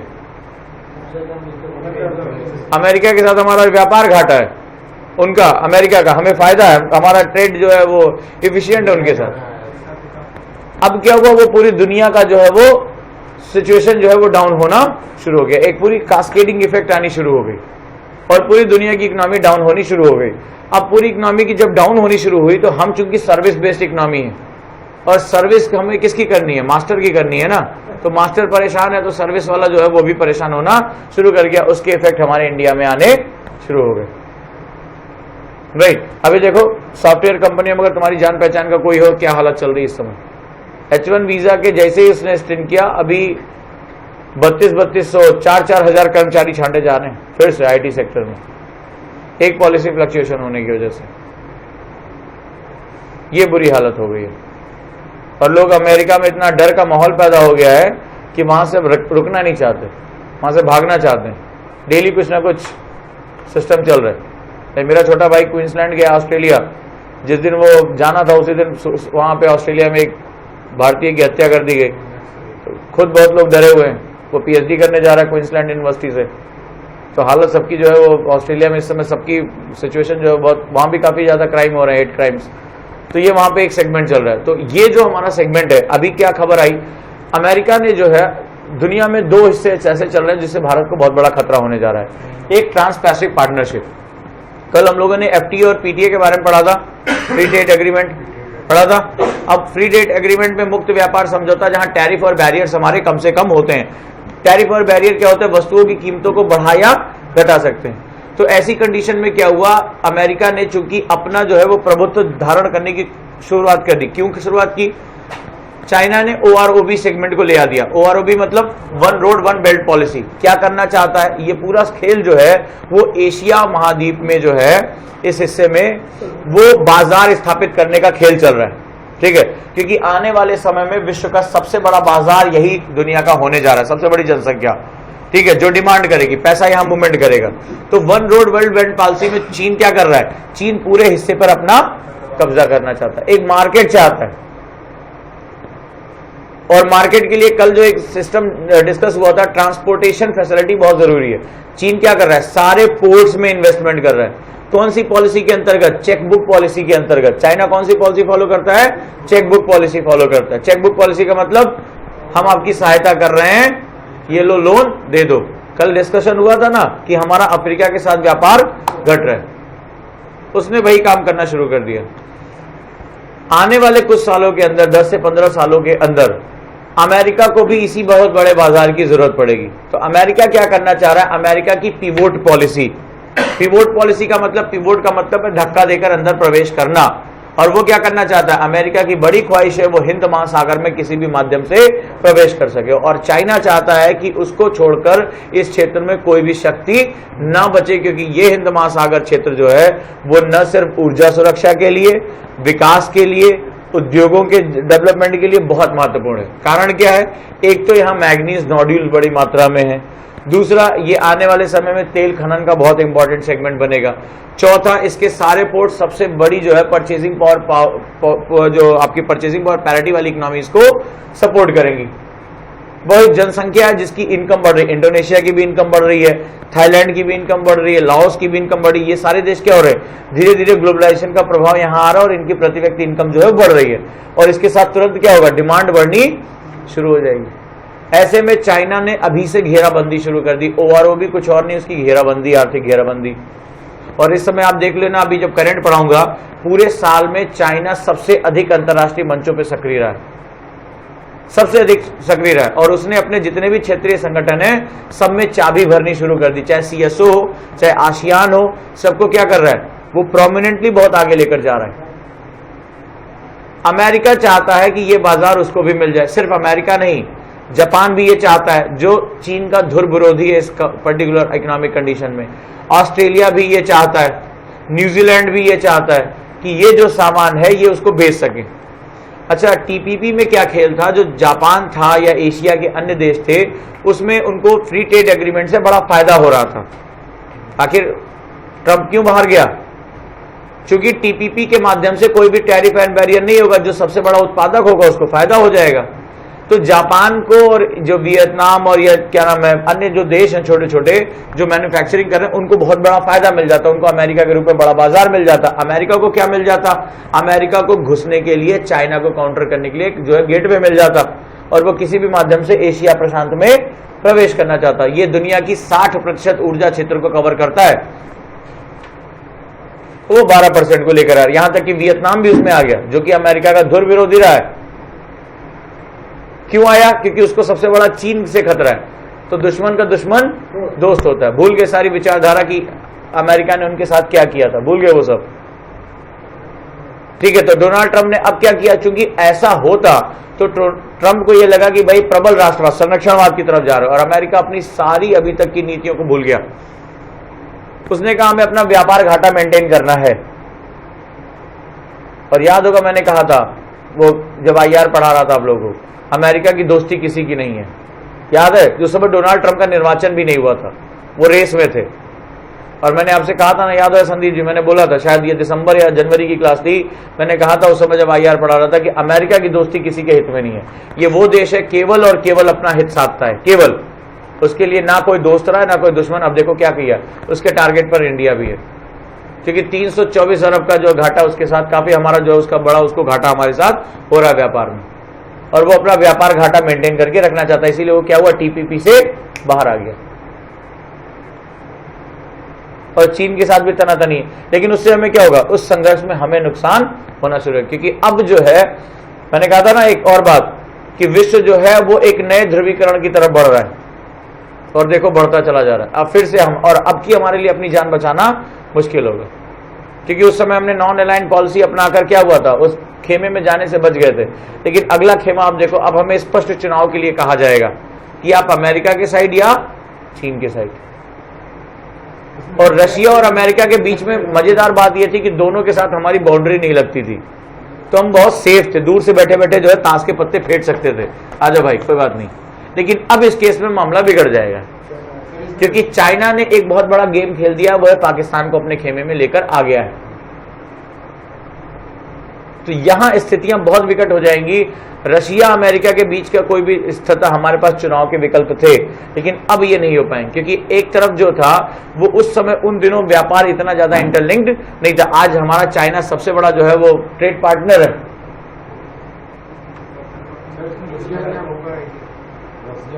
अभी तय करना बहुत मुश्किल है इस समय। तो क्या कहा था मैंने, बहुध्रुवीय विश्व जो है बहुत खतरनाक होता है, और वहां पर दोस्त और दुश्मन का पता लगाना बहुत मुश्किल होता है। दुनिया इसी तरफ बढ़ रही है इस समय, और पल पल जो है वो सिचुएशन चेंज हो रही है, तो उस समय बोला था। और ये देखो एक तरफ से सेगमेंट जा रहे हैं, और अमेरिका क्या है, अमेरिका भले चाहे हम जो है कितने दोस्ती करें या क्या करें, आज वो उसके कोई निर्णय हमारे हित में आ रहे हैं, कोई निर्णय आ रहे हैं कि नहीं आ रहे हैं, चाहे हमारा वर्क वीजा हो चाहे वो, क्योंकि वो क्या है, वो केवल इनवर्ट देख रहा है। पूरे विश्व में दक्षिणपंथी विचारधारा जो है तेजी से पैर पसार रही है, वो कहीं भारत में भी हो। आज गुजरात सरकार ने कर दिया ना कि गाय की हत्या पर जो है उम्र कैद तक हो जाएगी। ये क्या है, ये दक्षिणपंथी विचारधारा का हावी होना। पूरे विश्व में ये माहौल चल रहा है। तो लिबर्टी जो 1945 से शुरू हुई थी, लिबरल विचारधारा जो लेबर गवर्नमेंट ब्रिटेन में आई थी, और वहां से जो एक प्रसार शुरू हुआ था, उसने अब सिकुड़ना शुरू कर दिया है, और पूंजीवाद अब फिर से एक बार सिकुड़ रहा है। बताया था ना कि कोई भी आर्थिक अर्थव्यवस्थाएं हमेशा एक रूप से दूसरे रूप में परिवर्तित होती रहती है, हमेशा इंटरचेंज करेंगी, वो फिर से जा रहा है। अब इस कंडीशन में हमें अपने दोस्त दुश्मन दोनों बता पाना मुश्किल होगा। भारत को बहुत सतर्क रहना होगा यहाँ, और इंडिया को भी अब इनवर्ड पॉलिसी की तरफ जाना पड़ेगा। यानी लंबे समय तक FDI की पॉलिसी हमारे लिए फेवरेबल नहीं रहेगी। We have to calculate it, यानी हमें आंतरिक उस पर जाना पड़ेगा। और आंतरिक के लिए हमारे पास क्या है, फिर से बता दूं भारत बड़े उद्योगों में, बड़ी तकनीक में आगे नहीं जा पाएगा इस समय। चीन सर पे बैठा हुआ, वो कभी भी हमें नहीं जाने देगा। भारत जो है अगर अभी भी सही मौका ढूंढे और कौशल विकास के माध्यम से, श्रम डेवलपमेंट के माध्यम से, यदि हमने लघु उद्योग, एसएमईज जो हमारे हैं, और हस्तशिल्प, हथकरघा, अगर इसको फिर से प्रोमिनेंट कर लिया तो शायद हम काफी समय तक सेव कर जाएंगे। नहीं तो बहुत दिक्कतें आने जा रही, क्योंकि भारत आने वाले समय, मैंने क्या बताया था, भारत एक ही चीज का एक्सपोर्ट कर सकता है, मानव, ह्यूमन रिसोर्स का कर सकता है। लेकिन कब करेगा? जब वीजा नियम सही होंगे ना। वो तो एक सरकार के बदलने से ही सब कुछ बदल जाएगा। तो बहुत डिफिकल्ट सिचुएशन इस समय वर्ल्ड की चल रही है। राइट, चलो। और सबसे बड़ा काम करना पड़ेगा उसको चाइना के साथ, जो चाइना की पॉलिसी को अडॉप्ट करना पड़ेगा। चाइना देख रहे हो इस समय पूरे वर्ल्ड लेवल पे बहुत एग्रेसिव है। पिछले साल उसने 6 मंचों पर अपनी बहुत प्रभावशाली स्थिति दर्ज की है। भारत को भी अपना रीजनल जो है क्षेत्रीय प्रसार बढ़ाना पड़ेगा। अब ये भारत, लेकिन दिक्कत ये फंस गई कि हम अगर पाकिस्तान को रखते हैं तो फंसेंगे, और नहीं रखते हैं तो क्या हमारे जो है, हमारे देश में जो सेकुलरिज्म को लेकर या जो नरम, हमारी तो पॉलिसी नहीं स्पष्ट है विदेश नीति की। हमें डील किसको और कैसे करना है और कौन करेगा, ये भी स्पष्ट नहीं रहता हमारे यहाँ। तो ऐसी कंडीशन में हमें क्या करना है? हमें अपनी पॉलिसीज को बहुत मेंटेन करके चलना पड़ेगा। हमें एक क्षेत्रीय जो है वो संगठन बनाने पड़ेंगे, और क्षेत्रीय संगठन बनाने में हमें अपने क्षेत्रीय संगठन को मजबूत करना पड़ेगा। नहीं तो मामला हमारे लिए फंस जाएगा, हम दबाव समूह नहीं क्रिएट कर पाएंगे। चलो आगे चलो, लिखो आगे। कोर इंडस्ट्रीज का महत्व, डिक्रीजिंग ऑर्डर। सबसे ज्यादा कौन सा है? हाँ? सबसे अधिक जो कोर में सबसे ज्यादा महत्व विद्युत का। विद्युत के बाद स्टील, स्टील के बाद उर्वरक, उर्वरक के बाद कच्चा तेल, कच्चा तेल के बाद कोयला,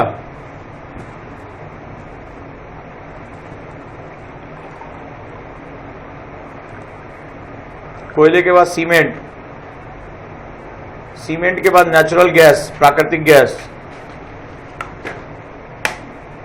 उर्वरक लिखा था, रिफाइनरी नहीं, रिफाइनरी नहीं था वो, परिशोधन, परिशोधन रहेगा, रिफाइनरी। स्टील के बाद जो है परिशोधन, रिफाइनरी, परिशोधन, या जहां तेल रिफाइनरी जिसे कहते हैं, रिफाइनरी लिख लो। और सबसे लास्ट में उर्वरक रहेगा।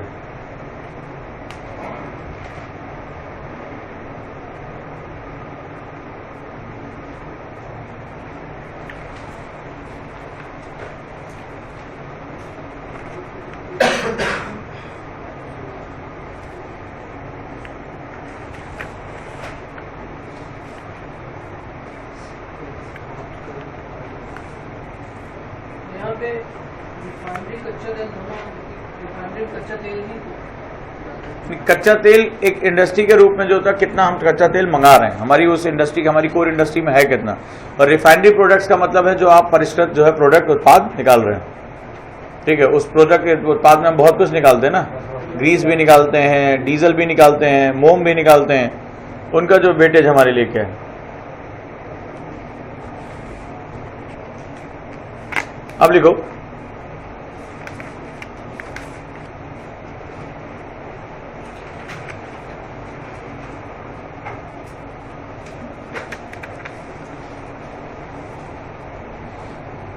भारत सरकार की प्रमुख योजनाएं।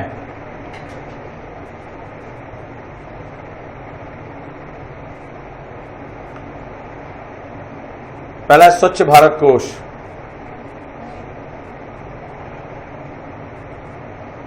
इसका मुख्य उद्देश्य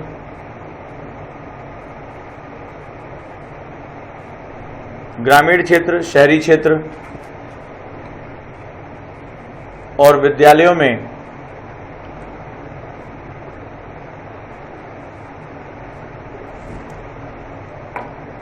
स्वच्छता के स्तर को प्राप्त करना।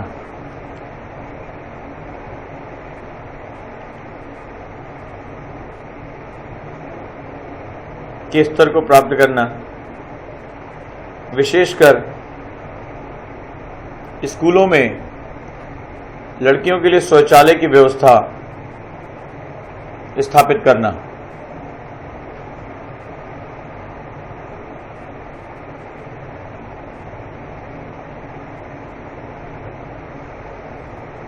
इस कोष के लिए अनुदान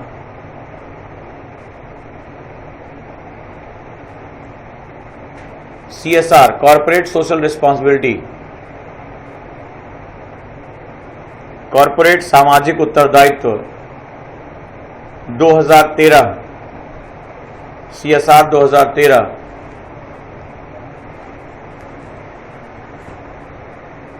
के अंतर्गत आएगा। इस कोष के लिए अनुदान कॉर्पोरेट सामाजिक उत्तरदायित्व 2013 के अंतर्गत आएगा।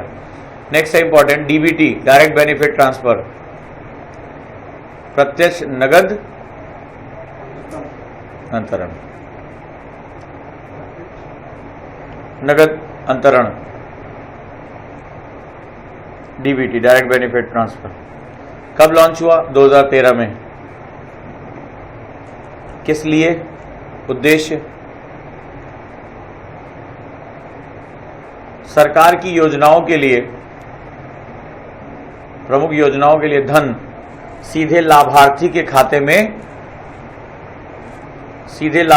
खाते में भेजना।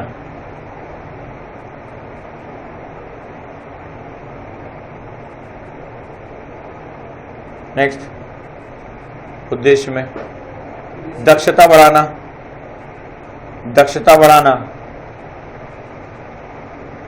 पारदर्शिता और उत्तरदायित्व बढ़ाना,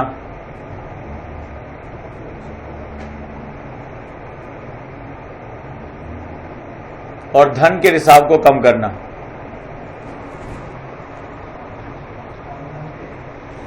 रिसाव को कम करना।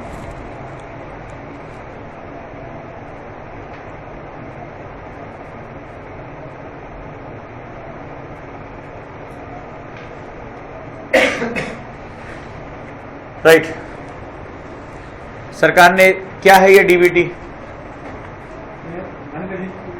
क्या होगा? देखो कैसे हो।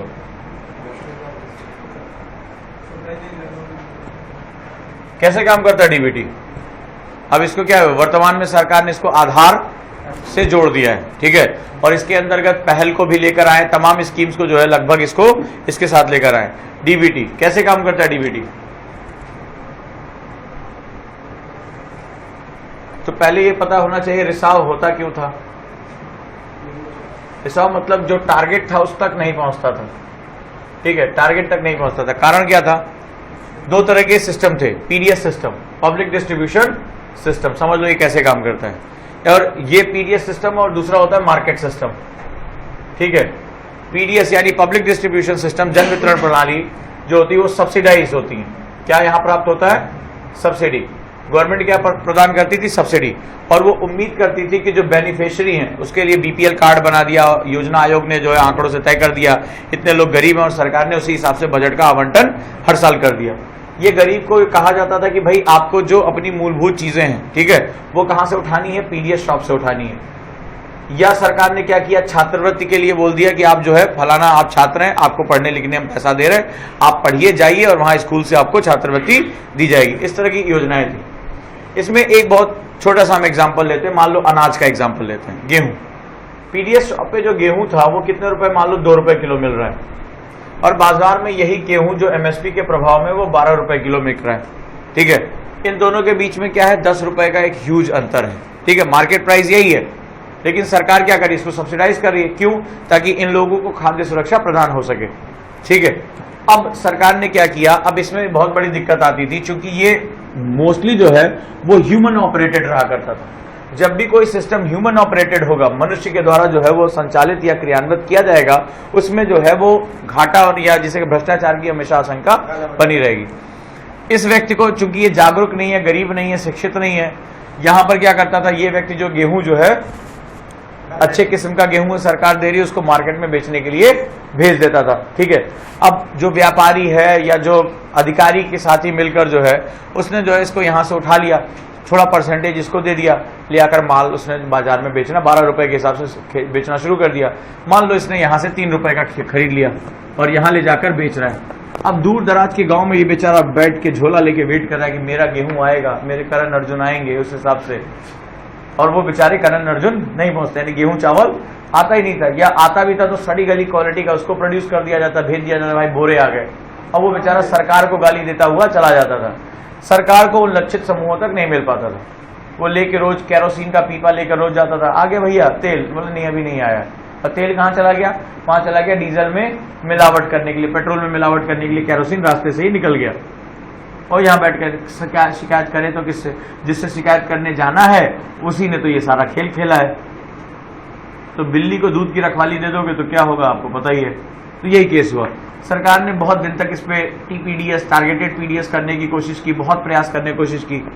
अंत में जैसे जैसे नंदन नीलकेनी, खासतौर पर मैं मानता हूं कि इस भारत के इस रिवॉल्यूशन के पीछे अभी जेटली साहब ने भी जो है परसों नरसों राज्यसभा में इस बात को बोला है कि कांग्रेस गवर्नमेंट की एक बहुत बड़ी देन जो है वो आधार है, नो डाउट, कोई कहने की उसमें आवश्यकता नहीं कि बायोमेट्रिक डाटा को एक मिशन मोड में लाने के पीछे नंदन नीलकेनी जैसे जो है वो महान जो दूरदर्शी लोगों का बहुत बड़ा हाथ रहा है। मनमोहन सिंह सर जैसे जो लोगों का, प्रधानमंत्रियों का बहुत बड़ी दूरदर्शिता रही है, ठीक है, उन्होंने सही समय पर जो है इतनी बड़ी पॉलिसी ली। मनमोहन सिंह सर जो है उन्होंने बहुत जिंदगी में बहुत बेहतरीन भारत को आगे ले जाने के लिए बहुत जबरदस्त जो है पॉलिसी लेकर आए, लेकिन बस वो किसी भी कारण से उसको सफल नहीं कर पाए। लेकिन उनकी नीतियों में कतई कोई मतलब दूरदर्शिता भी थी और बहुत ज्ञान भी था। आप जनधन अकाउंट को भले चाहे कितना भी करो, लेकिन नो फ्रिल अकाउंट देने वाले मनमोहन सिंह ही थे सबसे पहले। वो बेचारे कर नहीं पाए किसी कारण से, या उसको मिशन मोड पे नहीं ले आए। मोदी जी ब्रांडिंग के महारथी हैं, वो हर चीज को ब्रांडिंग के तरीके से करा लेते हैं, मैनेजमेंट गुरु हैं ये, लेकिन इनिशिएटिव उनके बहुत अच्छे थे। तो अब क्या किया सरकार ने, उसको बायोमेट्रिक आइडेंटिटी के साथ जोड़ दिया। कैसे काम करेगा ये? सरकार ने कहा ठीक है, आपको सबसे पहले सरकार ने जिसको बोलते हैं जैम ट्रिनिटी, जनधन, आधार और मोबाइल, ठीक है, this is called JAM trinity, दे दिया। सरकार ने एक खाता खुलवा दिया, नो फ्रिल अकाउंट, शून्य बैलेंस रखने की आवश्यकता, कोई टेंशन वाली बात नहीं है। आपकी बायोमेट्रिक आइडेंटिटी क्या तय कर देती है? आपकी अपनी जैविक पहचान को तय कर देती है। वो चाहे आइरिश के माध्यम से हो, चाहे आवाज के माध्यम से, चाहे अंगूठे के माध्यम से हो, डीएनए हो, जो आपके पहचान है, ठीक है। और आपके साथ मोबाइल इनेबल कर दिया, आपके नंबर पे वो मैसेज आएगा। तो अब क्या होता है, जैसे राशन का सामान आता है ये पहुंच जाता है। सरकार ने इसको क्या कर दिया, बोला अभी काम करिए, इन दोनों का गैप ही तो लीक का कारण है, इन दोनों का गैप ही तो लीक का कारण है कि यहाँ 2 रुपए यहाँ 12 रुपए, ये अंतर ही तो भ्रष्टाचार के लिए बढ़ावा दे रहा है। एक काम करिए जनाब, आप 12 रुपए का खरीद लीजिए मार्केट से, मैंने आपसे वादा किया आपको 2 रुपए मिलेगा ना, तो ये जो 10 रुपए एक्स्ट्रा है वो मैं तुम्हारे क्या करूंगा, इस तुम्हारे अकाउंट में, जनधन अकाउंट में डाल दूंगा।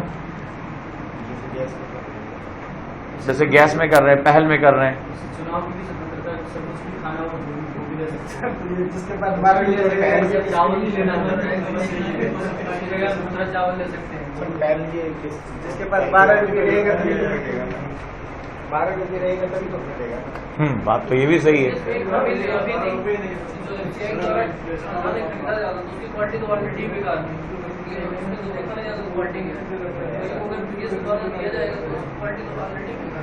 किसके द्वारा? क्या वही तो दिया जाता है जो खरीदता है। नहीं, ऐसा नहीं कि एफसीआई खराब खरीदारी करता है और मार्केट जो अच्छी खरीदारी करता है, ठीक, पीडीएस उसके साथ भी एफसीआई अगर बहुत टाइट हो गया तो किसान तो वैसे मर जाएगा ना। तो एफसीआई का तो पहला उद्देश्य उसकी जीविका की रक्षा करना है। तो इसके अंतर को खत्म करने के लिए मार्केट बेस कर दिया गया। इससे क्या हुआ, एफिशिएंसी बढ़ गई। सरकार ने टारगेट लोगों को डालना शुरू कर दिया। और आधार इनेबल्ड जो है जब आया, सरकार का सर्वे का कहना है कि सरकार को बहुत बड़ी मात्रा, हर राज्य सरकार को बड़ी मात्रा में जो पैसे की बचत हुई, 42 हजार करोड़ रुपए का ऊपर जो उन्होंने पैसा बचा लिया। ये पैसा जो है वो ब्लैक मनी में कन्वर्ट हो सकता था, मनी सप्लाई बढ़ा सकता था। सरकार अब इसी पैसे को क्या कर सकती है, अन्य जगह इस्तेमाल कर सकती है। तो सरकार इसी से उत्साहित होकर क्या कर रही है, आधार को, आज फिर तो शायद आधार बिल को लेकर बातचीत चल रही है, आधार के बिल को अनिवार्य कर रहे हैं। शायद 1 जुलाई से अब तो इनकम टैक्स रिटर्न में भी अनिवार्य कर दिया है। और अब ये हो गया, आज बातचीत चल रही है, प्रधानमंत्री की कमेटी जो है, ये कल रात में फैसला हुआ है कि ड्राइविंग लाइसेंस के लिए भी अब आधार इनेबल्ड कर दिया गया। तो इस समय देखो टकराहट चल रही, सुप्रीम कोर्ट कह रहा है नहीं, और ये कह रहा है हाँ, क्योंकि मोबाइल लेने के लिए भी करते, मोबाइल लेना है तो भी मैं ही मरूंगा, मुझे लग रहा है। मेरा नहीं बना है, बाकी दुनिया का बन गया है, अभी तक मेरा आधार नंबर नहीं बना है, ये हालत है। ठीक है, मैं देश का सबसे लास्ट नागरिक हूँ जिसे आधार नंबर मिलेगा। हाँ, मैं सुप्रीम कोर्ट के साथ हूँ, वो मेरे साथ है। ठीक है, कुल मिलाकर जो कहानी है, गवर्नमेंट क्यों चाहती है ऐसा, क्योंकि इससे गवर्नमेंट की इफिशियंसी बढ़ रही है, गवर्नमेंट की इफिशियंसी, दक्षता बढ़ रही है। वो जो आप बताए थे, काफी कुछ, बहुत ज्यादा इससे जो है, लेकिन ये राष्ट्रीयता की पहचान नहीं है, तो सिर्फ बायोमेट्रिक पहचान है। सरकार को टारगेट करने में आसानी मिल रही है, सरकार अपनी दक्षता बढ़ाते रहना चाहती है, कालाबाजारी कम करना चाहती है, तो उन्हीं पैसे से वो ज्यादा से ज्यादा योजनाओं को चला सकेगी। दी बेटी जी बेटा, पहल में जो है आपसे गैस सब्सिडी सिलेंडर छोड़ने की बात की थी। देखो ये बहुत अच्छी स्कीम होती है, पॉइंट टू पॉइंट मूवमेंट करती है। उज्ज्वला में आपको 5 करोड़ सिलेंडर देने का लक्ष्य रखा गया था, ठीक है, तो या तो सिलेंडर तुम पहले पैदा कर लो, उसको दो। दूसरा क्या हुआ, देश में तमाम ऐसे लोग हैं जिनको सब्सिडी के सिलेंडर की आवश्यकता नहीं है, तो सरकार ने जो है वो एक सरकार की इधर की जितनी योजनाएं आ रही, जागरूकता आधारित आ रही है, महत्वपूर्ण, और उसके रिजल्ट अच्छे आ रहे हैं, ठीक है। जागरूकता मतलब लोकतंत्र में उनको समाहित किया जा रहा है। पहले एक योजना होती थी, फीता कटता था, पता ही नहीं चलता था क्या हुआ। अब जो है, चाहे वो बेटी बचाओ बेटी पढ़ाओ, पहल में क्या किया गया, आपको जागरूक किया गया, आपके अंदर ये एक आत्मसम्मान की भावना लागी कि भैया आप गरीब नहीं हो और आप जो है आपको कोई आवश्यकता इसकी नहीं है, तो आप लोगों ने सिलेंडर की सब्सिडी छोड़ना शुरू कर दो। तो जो सब्सिडी छूटेगी सिलेंडर की, वो कहाँ चली जाएगी, जिनको जरूरत है, उज्ज्वला के अंतर्गत वो आगे। तो लगभग 1.5 करोड़ लोगों ने सब्सिडी सिलेंडर जो है वो छोड़ दिया, उसको काफी अच्छा रहा।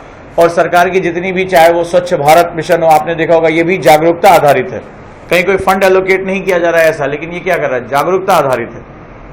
बेटी बचाओ बेटी पढ़ाओ क्या है, जागरूकता आधारित है, ठीक है। ये महत्वपूर्ण योजनाएं चल रही। अगली योजना है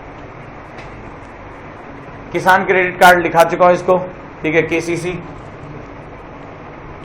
फिर RIDF, ग्रामीण अवसंरचना विकास फंड,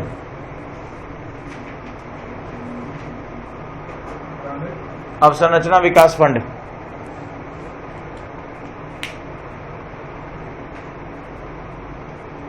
इन नाबार्ड के अंतर्गत स्थापित, नाबार्ड,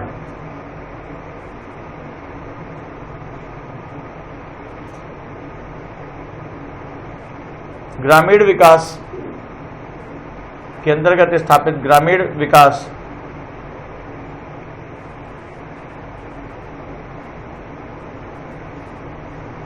कृषि प्राथमिक क्षेत्रक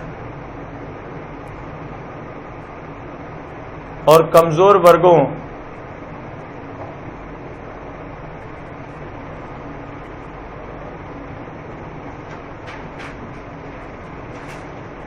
कमजोर वर्ग जो ऋण की कमी से जूझ रहे हैं, उन्हें सहायता के लिए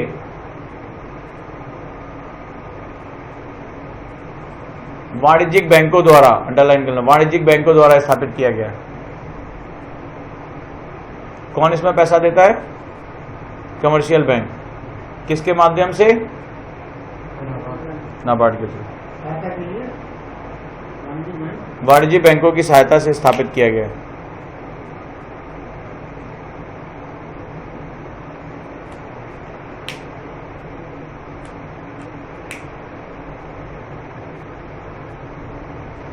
RRB,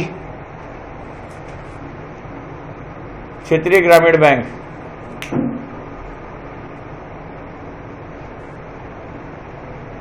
क्यों, किस प्रकार का ऋण देते हैं, कोऑपरेटिव ऋण, यानी कि सहकारी ऋण प्रदान करते हैं। सहकारी मतलब गांव के ही जो है वो सिस्टम्स का यूज करते हुए गांव के लोगों को ऋण प्रदान करना, सहकारी ऋण,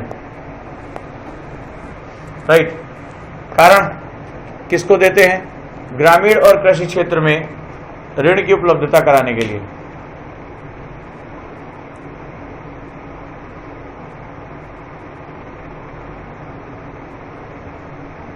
फंड कौन देता है RRB का,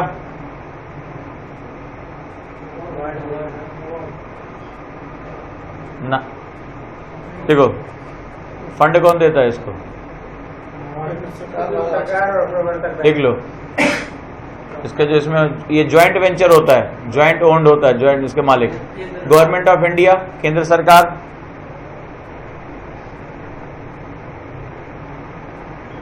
जिस राज्य में वहां की राज्य सरकार, और इसका एक स्पॉन्सर्ड बैंक होता है, प्रवर्तक बैंक, केंद्र सरकार, राज्य सरकार और प्रवर्तक बैंक, स्पॉन्सर्ड बैंक, जिसको अपना पीरियोडिक सेक्टर लैंडिंग मेंटेन करना होता है। ये इसे पूंजी उपलब्ध कराते हैं। किस रेशियो में? किस रेशियो में? 50, 15, 35। 50 केंद्र की, 15 राज्य की, 35 स्पॉन्सर्ड बैंक की। 50, 15, 35 जिसको अपना PSL मेंटेन करना है। PSL में क्या करना है आप उसको? विदेशी बैंक नहीं हो सकता उसमें, ठीक है। जिसके ऊपर PSL 40% ऑब्लिगेशन है, तो 40% ऑब्लिगेशन पीरियोडिक सेक्टर लैंडिंग क्या होना है?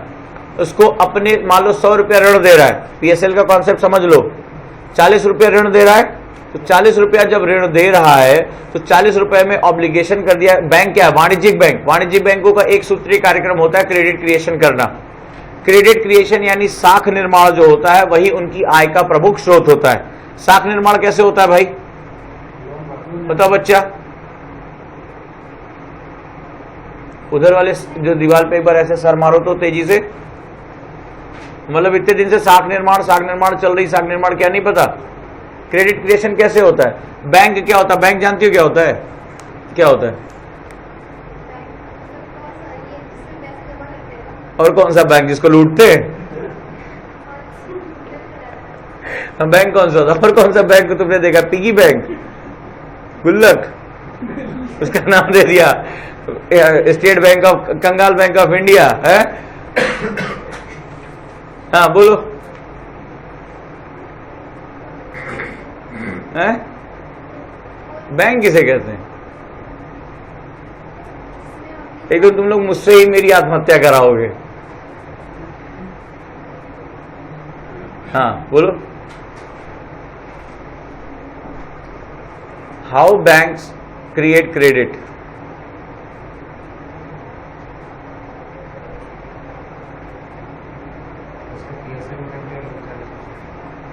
बैंक क्रेडिट क्रिएशन कैसे करते हैं प्रभु?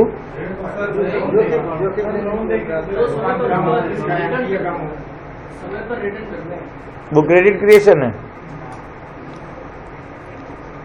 या तो तुम लोगों का खाता नहीं है, नहीं तो खुलवा लो, जनधन में खुलवा लो, और या तो कम से कम जो एड वैड आते हैं एक बार में,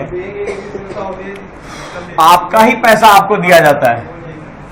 पहले इस शर्त पे क्या करते हैं? बैंक जो है आपका पैसा लेते हैं, जो भारत में बैंकिंग सिस्टम है।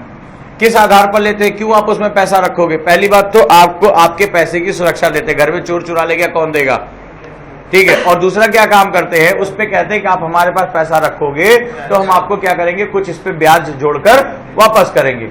क्योंकि मुद्रा की एक खास क्वालिटी होती है, मुद्रा बंजर होती है, मनी इज बैरन, और बंजर कुछ भी पैदा नहीं करता। यानी घर में तुम 100 की नोट रखे रहो, वो कुछ नहीं होगा। तो हम क्या होता है, वो हमसे कहते हैं कि देखिए भाई हम आपको 4% जो है वो XYZ दे रहे हैं। हमें लगता है यार घर में 100 रुपया रखा है, चलो बैंक में डाल दो, सुरक्षित भी रहेगा और हमें इस पे 4% रिटर्न भी आएगा, इसमें वृद्धि होगी। That is called started the value addition. इसने भी किया, इसने भी सबका पैसा उसने ले लेकर डालना शुरू कर दिया, उसके पास एक लिक्विडिटी आ गई। इसके बाद वो फाइनेंशियल सर्विसेज क्रिएट करता है, ठीक है। 4% से आपका क्या होगा साहब?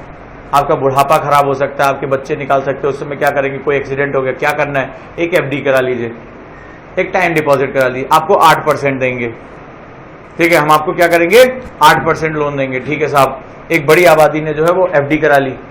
दूसरा, सरकार ने डंडा करना शुरू किया, सेविंग दिखाओ, सेविंग दिखाओ, नहीं तो क्या होगा, ITR में हम तुम्हारा सारा पैसा टैक्स में निकाल ले जाएंगे। तो हम डर के मारे क्या होता है, हम दिखाते हैं ना, हमने LIC करा रखा है, हमने ये करा रखा है, हमने वो करा रखा है। आपने वो पैसा यहाँ पर डाल दिया। अभी आप लोग अगर रहे होगे तो आपके मोबाइल फोन पे भी है, सर बीमा कराएंगे, हेल्थ इंश्योरेंस बहुत सस्ती है, अभी मार्च भर चला होगा, खूब धकाधक, ठीक है। तो उस कंडीशन में क्या होता है, ये पैसा उसके पास लॉक हो गया, सर्टेन अमाउंट। अब इसी में से कोई 1, 2, 3 जिन लोगों ने पैसा दिया, उसमें किसी एक व्यक्ति को अपने काम के लिए पैसा चाहिए, चाहे वो शादी के लिए, गाड़ी खरीदने के लिए। अभी जो बेसल 3 में जो बवाल कटा है, उसमें धनाधन बेचना शुरू किया उन लोगों ने, ठीक है। देखा 18 हजार 20 हजार रुपए जो है डिस्काउंट के साथ बिकी है मोटरसाइकिलें, ठीक है। तो ये क्या हुआ, ये तुम्हारा इन्हीं को एक पैसा दे देते हैं। लेकिन जब ये पैसा इनसे मांगता है पर्सनल लोन के रूप में, बिजनेस लोन के रूप में, बोले सर हम आपको 15% पे देंगे। रिस्क भी होता है ना उसके साथ, ठीक है। तो आपका ही पैसा आपके साथ चला जाता है। इन दोनों का जो मार्जिन होता है वही उसका बैंक का क्या होता है? 15 दिया, 4 इधर बांट दिया, इसको लौटा दिया 4, इसको इससे 15 ले लिया, 11% उसका क्या है? मार्जिन है। ठीक है, वही उसका लाभ है। अब इसमें क्या होगा, तो इसके लिए रिजर्व जो आपके बैंक है, कमर्शियल बैंक, वो क्या करना चाहेंगे, किसको लोन देना चाहेंगे? इसको भी तो एसेस किया जाएगा कि ये जो लेके जा रहा है कल लौटा पाएगा कि नहीं लौटा पाएगा, है? जिसका सिविल स्कोर अच्छा हो, जिसके पास मॉर्टगेज हो, ठीक है। और पहला क्या काम करना चाहेगी? वाणिज्यिक बैंक ज्यादा से ज्यादा क्रेडिट क्रिएशन करना चाहेगी, वो तो लाभ के लिए संस्था कार्य कर रही है। तो क्या होगा, पहला तो आरबीआई का डंडा आता है, आपको क्या करना है, हर समय अपना किसके अंतर्गत आता है, एक लिक्विडिटी मेंटेन करना।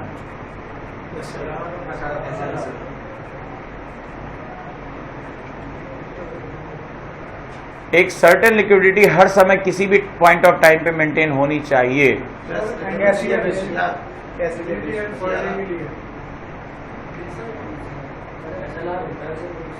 वो तो गवर्नमेंट सिक्योरिटी में पैसा डालने को बोलते हैं। बैंकों को अपने साथ अपने जो डिमांड डिपॉजिट है उसको हर समय मेंटेन रखने के लिए एक सर्टेन अमाउंट ऑफ मनी अपने साथ हर समय रखना पड़ता है।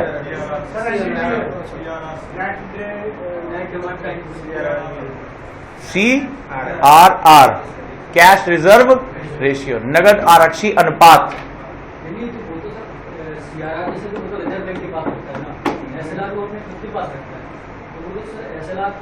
SLR गड़बड़ सड़बड़ पढ़ोगे तो यही होगा। SLR वो ऑब्लिगेशन है कि उसको गवर्नमेंट सिक्योरिटीज में जो है वो इन्वेस्टमेंट करना पड़ेगा, ये उसके हाथ बांधता है। ये सारे मेथड्स किसके लिए होते हैं? उसके पास से पैसा सोख लेने के लिए। अब एक बात बताओ, उसके पास 100 रुपया है और वो 100 के 100 रुपए को जो है वो लोन दे देना चाहता है। तुम लोग की ना इकोनॉमिक्स अच्छी है ना पता नहीं क्या करने की कोशिश कर रहे हो। तो क्या होगा, अगर वो 100 के 100 रुपए लोन में निकाल देगा और तुमने जो अपना पैसा जमा किया था, आज पैसा निकालने गए और उसने एक स्माइल वाले फोटो देके, भैया 2 दिन रुक जाओ अभी लोन बटा हुआ है और तुम्हें दवाई खरीदनी है, तो हर समय इस स्थिति में बैंक दिवालिया हो जाएगा। तो इसको रोकने के लिए क्या किया जाता है? SLR को मेंटेन, CRR को मेंटेन किया जाता है कि आप हर समय जो है ये पैसा या तो रिजर्व बैंक के साथ या अपने साथ हमेशा बचाकर रखना पड़ेगा। आपको लिक्विडिटी के फॉर्म में रखना पड़ेगा। और SLR क्या किया जाता है? SLR जब गवर्नमेंट जो होता है वो कैसे पैसा निकालती है, ओपन मार्केट ऑपरेशन में ना, OMO में, तो उसमें क्या होता है, गवर्नमेंट हर साल तय कर देती है कि आपको अपना सर्टेन पैसा बैंक सिक्योरिटीज में डालना ही पड़ेगा। वो ऑब्लिगेशन माना जाता है। क्यों? क्योंकि बैंक सिक्योरिटीज में रिटर्न बहुत अच्छा नहीं मिलता। वो कहते हैं हम इसको बांटे तुम्हें दे, लेकिन वो SLR क्या होता है? ऑब्लिगेशन होता है। सभी चीज ऑब्लिगेशन है। क्यों? उसकी लिक्विडिटी को मेंटेन करने की, नहीं तो ये सारा का सारा पैसा निकाल देगा। अब मान लो उसको खींच तान के उसको 100 रुपए में से 70 रुपए बचे, 70 रुपए बचे, तो 70 रुपए बचे तो 70 रुपए किसको लोन देगा? 1969 से पहले किसको लोन देता था वो? अरे जो धन्ना सेठ है जो उसका पैसा वापस कर सके। लेकिन जो कल्याणकारी अर्थव्यवस्था की आपने धारणा रखी उसमें आपको लोन दिलाना किसको है? वो जो गरीब है, किसान है, सेल्फ हेल्प ग्रुप है। लेकिन उसको लोन मिलेगा क्या? उसका तो बेचारे का कोई है ही नहीं है। तो सरकार ने क्या किया कि अगर इंडिया में बैंकिंग सिस्टम लाना है तो आपके कुल लोन का 40% कहां जाना चाहिए? प्रियोरिटी सेक्टर लेंडिंग में, प्राथमिक क्षेत्र ऋण में। और उसमें भी कर दिया कि इस 40% का 18% तो खाली किसानों को जाना चाहिए। और बोले नहीं दे पाए, बोले बेटा तुम्हारे पास वापस नहीं आएगा, ये कहां चला जाएगा?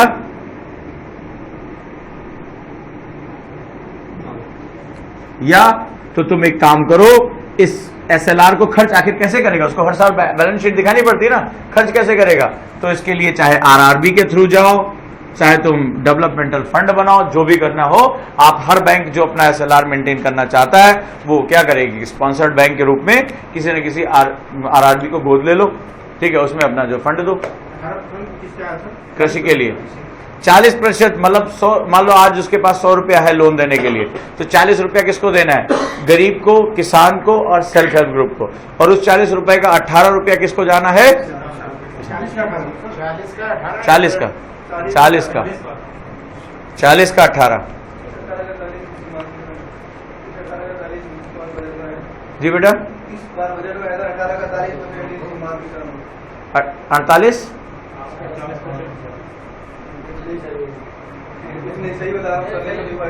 सेम ही हुआ है। उसमें मैंने ये लिखाया था कि ये जो ऋण है वो मार्जिनल फार्मर्स को जाना जाना चाहिए, क्योंकि मैंने तुम्हें ये भी बताया था फार्मर भी अब तो दो कम्युनिटी हो गई ना। जो हरित क्रांति हुई थी उसमें फार्मर एक उच्च पैसे वाला किसान हो गया और एक मार्जिनल फार्मर हो गया। तो किसान जो अमीर है वो क्या करेगा पैसे का? और जानते हो सबसे ज्यादा पैसा कौन ले रहा है? ये 18% में सबसे ज्यादा अमीर किसान ले रहा है। किस लिए ले रहा है? वो अपनी खेती को आगे बढ़ाने के लिए नहीं ले रहा है, वो अपने जो है वो मॉर्टगेज दिखा के बिजनेस पर्पज से ले रहा है। तो पर्पज ही गवर्नमेंट का फेल कर गया। सरकार ने इस बार बजट में क्या किया? जो 40% लोन है वो कोऑपरेटिव सोसाइटी के माध्यम से सीमांत किसानों को ही जाना चाहिए।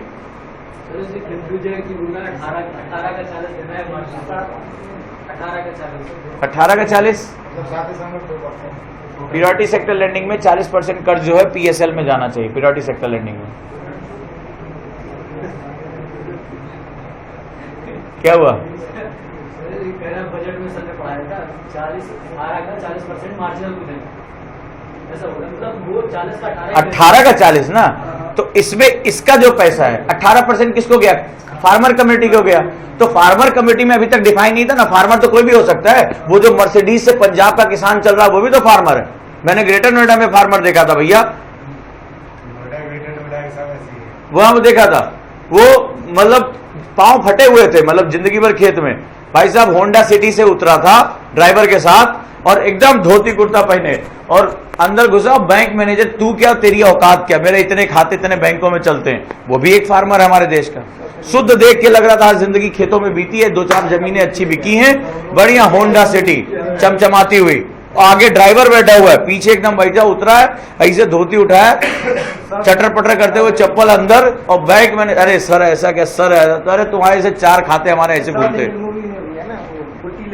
और एक किसान वो भी है हमारे देश में जो आत्महत्या कर ले रहा है।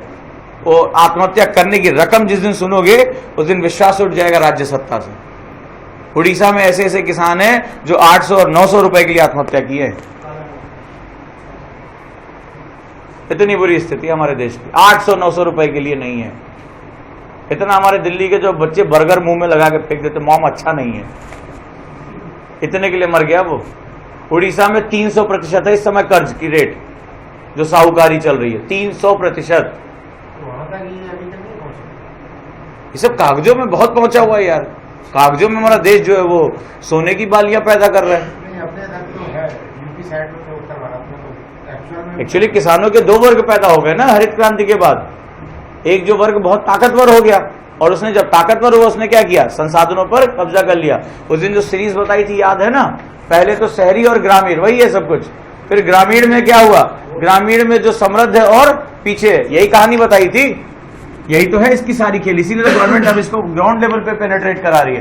क्योंकि मार्जिनल के साथ दिक्कत क्या है? जब कर्ज देने की बात आती है तो कर्ज किसी मॉर्टगेज के खिलाफ दिया जाता है ना।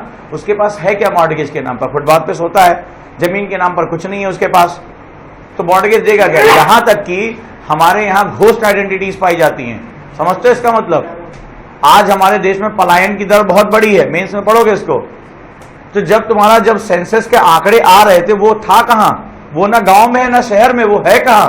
वो भारत का नागरिक है। वो मर जाता है, वो जिंदा रहता है, उसकी कोई आइडेंटिटी नहीं है, क्योंकि वो तो घर पे नहीं था जब सेंसस वाले गए थे, और वो वहां भी नहीं है, क्योंकि जहां पर वो बीच में कहीं है, वो घोस्ट आइडेंटिटी है। और घोस्ट आइडेंटिटीज को बेनिफिशियरी नहीं माना जाता। यही तो हमारे देश की सबसे बड़ी दिक्कत है। वो कौन है किसी को नहीं पता। तो लाभ किसको मिलेगा? तो बैठा हुआ है, बैंक मैनेजर के साथ मिलते हैं, परिसंपत्तियों के विनिर्माण के लिए एक जमीन और खरीदनी है, लोन निकलवा दिया, आपका भी हमारा हो गया। तो कौन सी बड़ी बात है? जो गांव में जिनकी पोस्टिंग होती है, तुम्हारे घरों में अच्छी तरह पता होगा तुम्हें, और वो भी अपना मेंटेन रखते हैं, वो भी अपना मेंटेन रखते हैं। मर हो जाता है, अब क्या होगा? धीरे धीरे ये एक प्रकार से जमीनों पर कब्जा कराने की क्या होता है? धीरे धीरे वो लैंडलॉर्ड्स बनते चले जाते हैं। उनकी स्थिति जो संसाधन में, जब एक सिस्टम में एक के पास अधिक आना शुरू हो जाता है तो दूसरा भी क्या करना और कैप्चर करना शुरू कर देता है। नॉर्थ ईस्ट में ये बात बताई थी तुम्हें। आज हमारी वहां समस्या क्या हो रही नॉर्थ ईस्ट में? कुछ लोग लैंडलॉर्ड्स के रूप में वापस आ गए। क्यों? क्योंकि वो कैसी समुदाय था? वो जनजातीय समुदाय था, और जनजातीय समुदाय किस आधार पर काम कर सकता है? सारा संपत्ति किसकी है? समाज की है।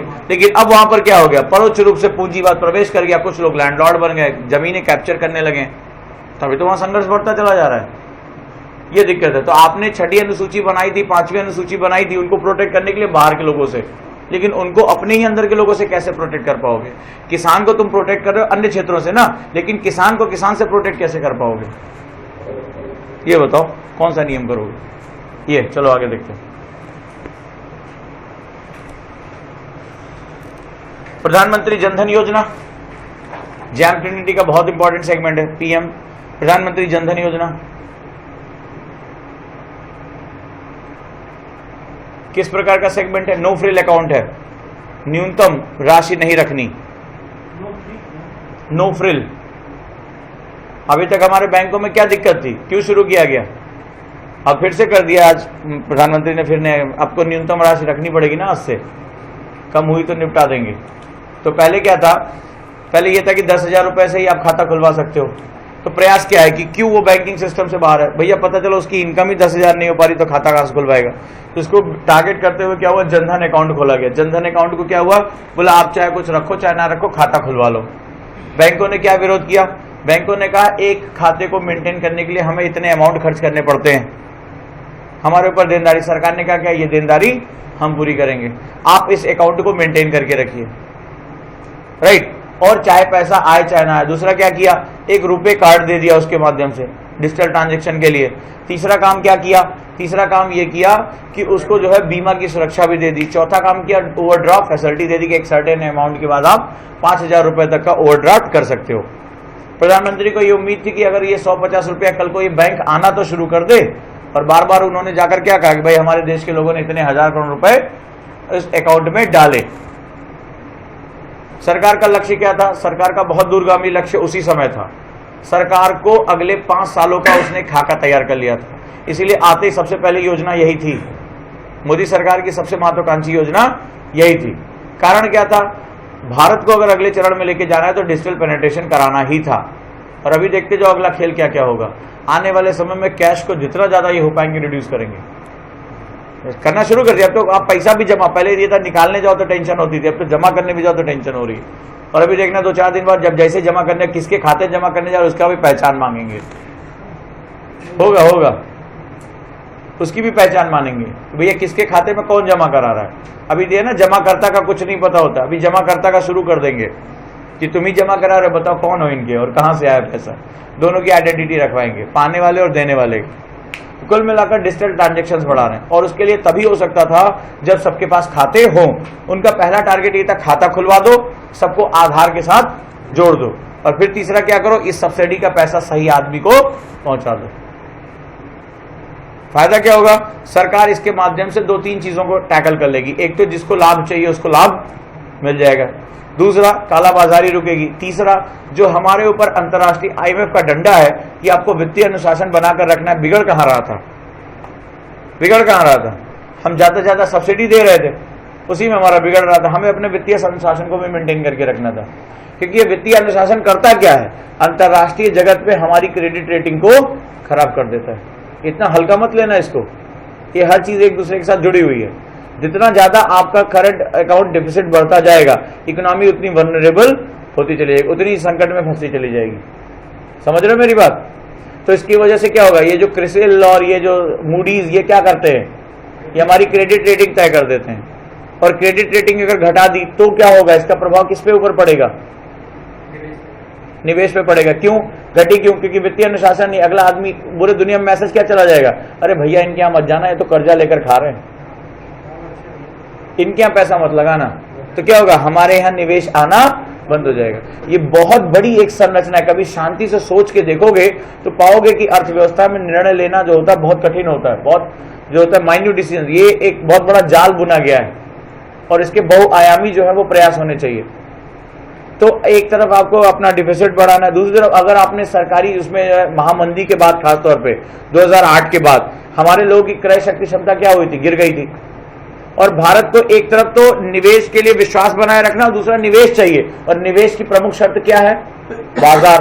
क्यों निवेश करेगा? तुम लाख किसी के पैर पे गिर लो, भैया कर दो निवेश, क्यों करेगा तुम्हारे इस पर निवेश? जब तक कि उसको फायदा होने का नहीं है। फायदा किस आधार पर होगा भाई?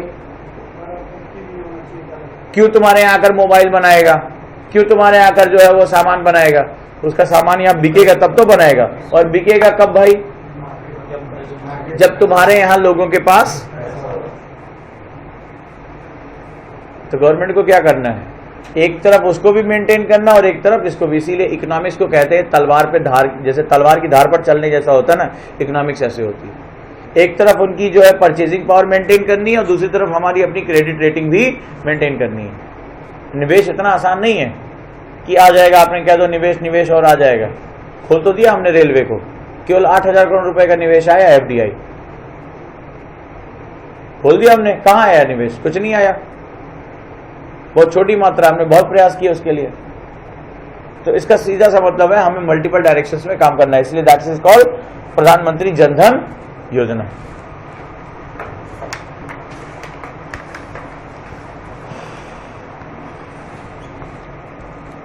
राइट, नेक्स्ट योजनाओं के नाम लिख लो, इसको मैं नेक्स्ट क्लास में कवर करा दूंगा। आम आदमी बीमा योजना ABY,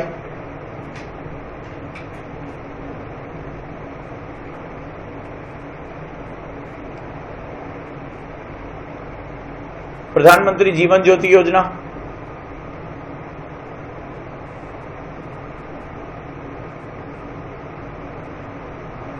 PMJJBY, प्रधानमंत्री सुरक्षा बीमा योजना,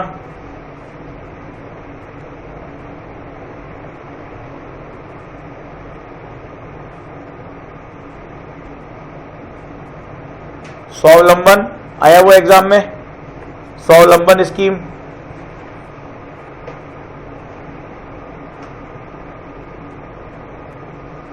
प्रधानमंत्री मुद्रा योजना,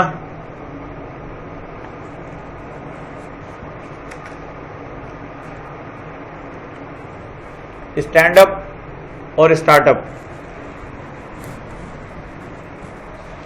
राइट, स्टैंड अप और स्टार्टअप।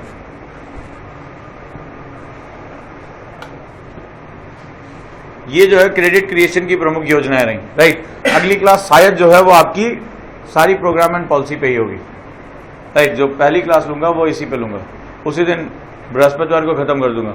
अगले वीक आ जाओ थर्सडे को दोपहर में, उसके बाद जो है अगले वीक से सबसे पूछ पाछ लेता हूँ और भी जो लोग हैं, और उसको मंडे ट्यूसडे वेडनेसडे कर दें शाम को, अगर देखा जाएगा गर्मी ज़्यादा बढ़ेगी। क्यों?